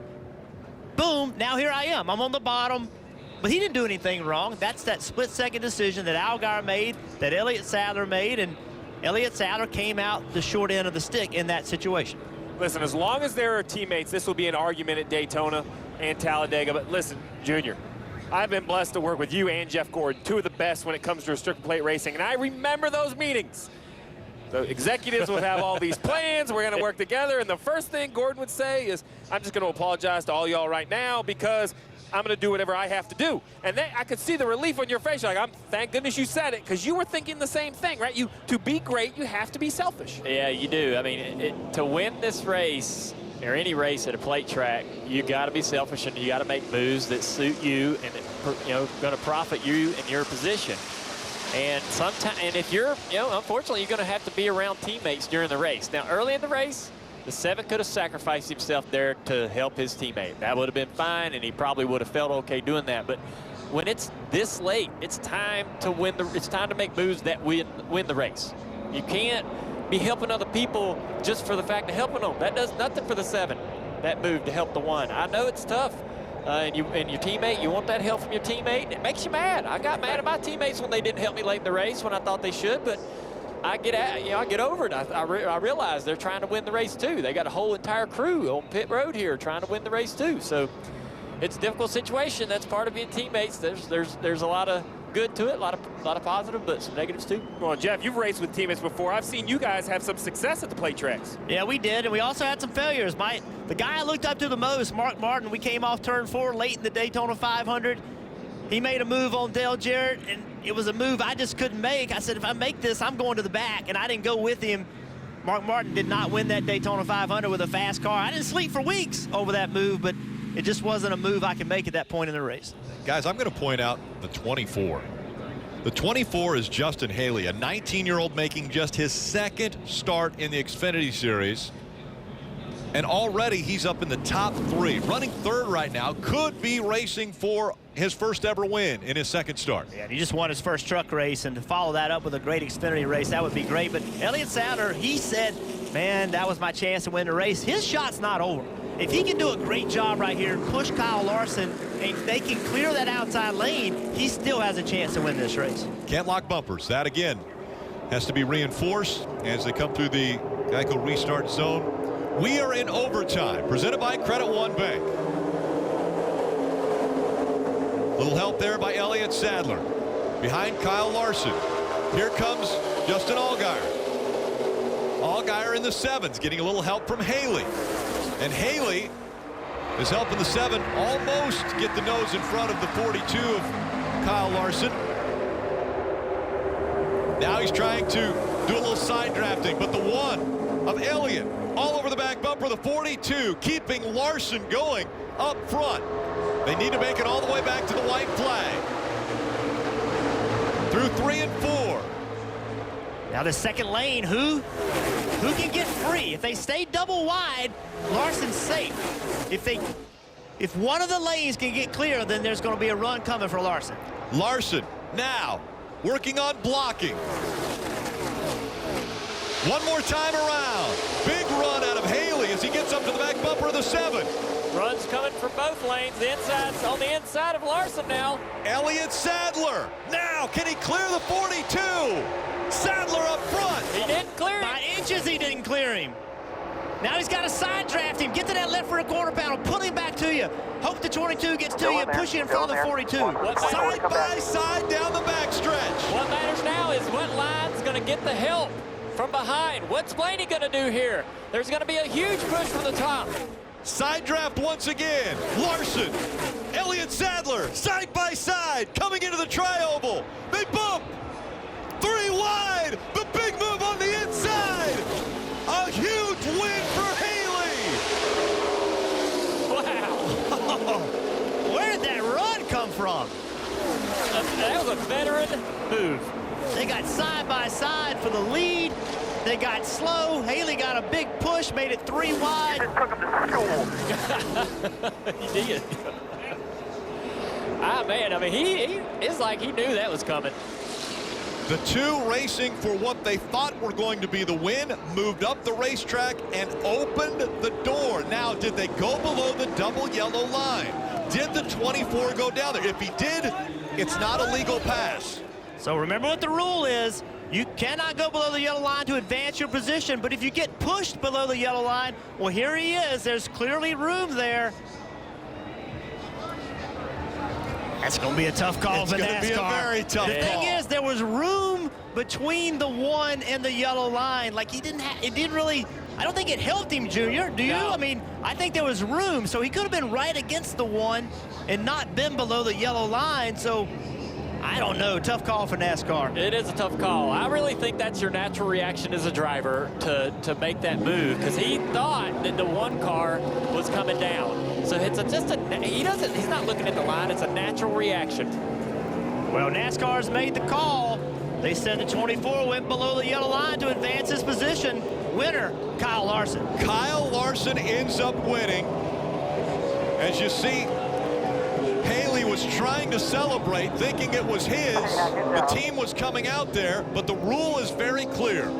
You cannot go below the double yellow line to advance your position. We saw the left side tires get below the double yellow line. Kyle Larson out-duels Elliott Sadler for the win. And once again, a close finish for Sadler. Yeah. Elliott Sadler. All this is so crazy. Heartbreaking. Again, that close. And that's the gap. And Justin Haley heartbroken. See right here? If we can stop it right there. I mean, there's room for Haley to get up by the 1 car. It's just a natural reaction, though, as a driver, to steer away from you know, what you think is going to happen. He's not moving down there to block anybody or you know, I just don't understand, but it's a clear-cut rule, I suppose. And remember back in February how close Elliott Sadler came. He finished runner-up in the closest finish ever in NASCAR history. It was this gap right here. Separated 1 and 2, and once again, Elliott Sadler on the inside again. This time about 8 inches as opposed to the 3 inches before. 5/1000ths of a second. Elliott Sadler out of the car, and once again, the runner-up. Let's go to Rutledge Wood.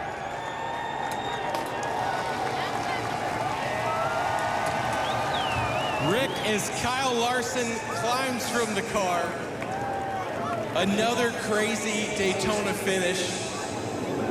3rd win this season. Kyle, the battle there till the very end with Elliott Sadler. How did that last lap work for you? I don't know. I can't really remember how. I think I went to block the 7 maybe in the 1, got to my inside, and then I thought the 24 could give me a big push down the back, and then I'd see him go way up top in 3 and 4, and I thought I was kind of screwed to the run or to the finish line, and then he had a massive run coming and turned left and did all he could to win, but just barely clipped the yellow line there. So I honestly didn't even think I had a shot at winning that until I pulled over here to the lug nut check, and I could see the big screen where he kind of went below the yellow line. So a little bit of a shock for me, but this is awesome. Win both stages, win the race. It means a lot for me and DC Solar, everybody at Chicken-Assy Racing. It's amazing. I've been close, I feel like, every time to win an Xfinity race here at Daytona, so it's nice to finally get it done. What do you want to say to these fans tonight? Just thank you guys. This is a heck of a weekend here at Daytona. You guys are in for a treat for tomorrow's race too, so always exciting here in July. Congrats, buddy. Thank you. Kelly? Brett standing by with Justin Haley, who made that incredible move there. It looked like you had won this race, and then you get the news that they say you dipped below the yellow line. What's going through your mind? I don't know. I just wish NASCAR would be a little more, tell us how much of the car we can have under the yellow line. But I don't get this opportunity enough. GMS Racing has been behind me. Spencer Gallagher, Mike Beam, everyone.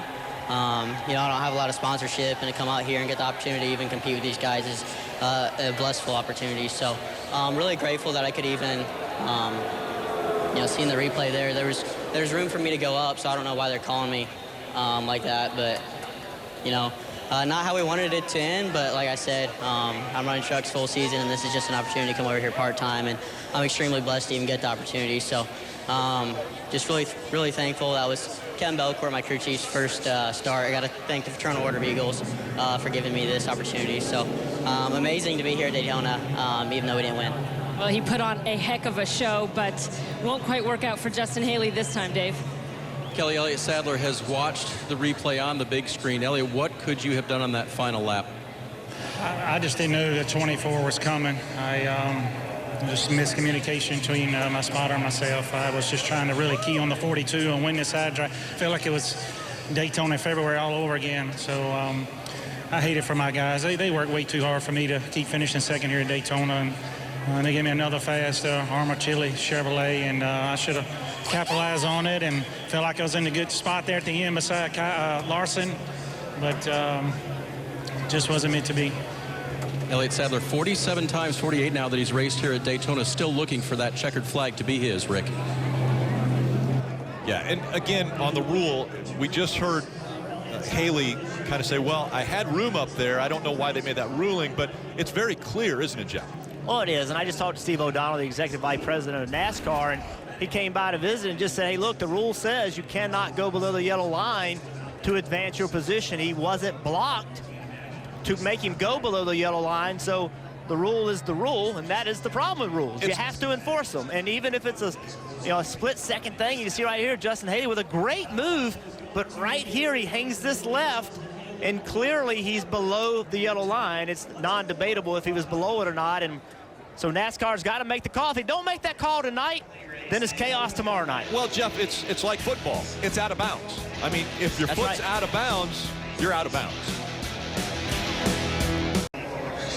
What a crazy end to the race here at Daytona. Kyle Larson winds up in victory lane. And a little celebration by the 42 team. He, by the way, is undefeated in the Xfinity Series this year. 3 races, 3 trips to victory lane. Were you concentrating so hard on the one car that you didn't even see the 24 make his move? No, I did see the 24 make his move. Really quickly in my mirror, I could see a massive run. So that's why I was kind of trying to squeeze the one down to maybe choke him up, choke the 24 up. But he was able to get by and clip the yellow line. So that worked out for us. Pretty special. My mom texted me today and said it was my Grandpa Manjo's 100th birthday today. So that's that's pretty special for us. Wish he could be here to see it. He's a big fan of mine. So yeah, I wish he was here for that. I know my mom, it means a lot to my mom as well. So just really cool. Thanks to DC Solar. Their name's been run through the mud a little bit the last couple weeks. So nice to get them in victory lane on the 42 car with Chip Ganassi Racing. So happy about that. Can't say enough about this team. They bring great race cars every week to the track, and it's just a privilege anytime I get to race for them. Talk about the emotion of really the last 7 days. You had the win at Xfinity Series in Chicago, then the second place finish in the Cup race. You win a couple of dirt races, and now a win that you thought you might not get here in Daytona. Yeah, it's been a lot of top 2s here the last few weeks. I think pretty much all but one of my races, I think, in the last 8 or so has been top 2. So just really fortunate to race for some great people. Paul Silva, Chip Ganassi, Keith Coons. Everybody that I get to race for. There's so many people that I get to race for throughout the year that I'm very thankful to race for. So can't say enough about that. Just very fortunate to be in the position I'm in. I mentioned, Rick, he's undefeated in the Xfinity Series this year. I think Mike Shiplett might want him in the car a little bit more because this is his last scheduled race for 2018. All smiles. We've seen some great things out of Kyle Larson already in the 2 races we've been covering here on NBC. And an amazing finish there for Kyle Larson. Plenty more from Daytona for the post-race after this. This copyrighted telecast may not be reproduced, retransmitted, or used in any form without the authorized written consent of NASCAR Broadcasting. NASCAR would like to thank all of our fans for your support, and we hope you enjoyed today's broadcast.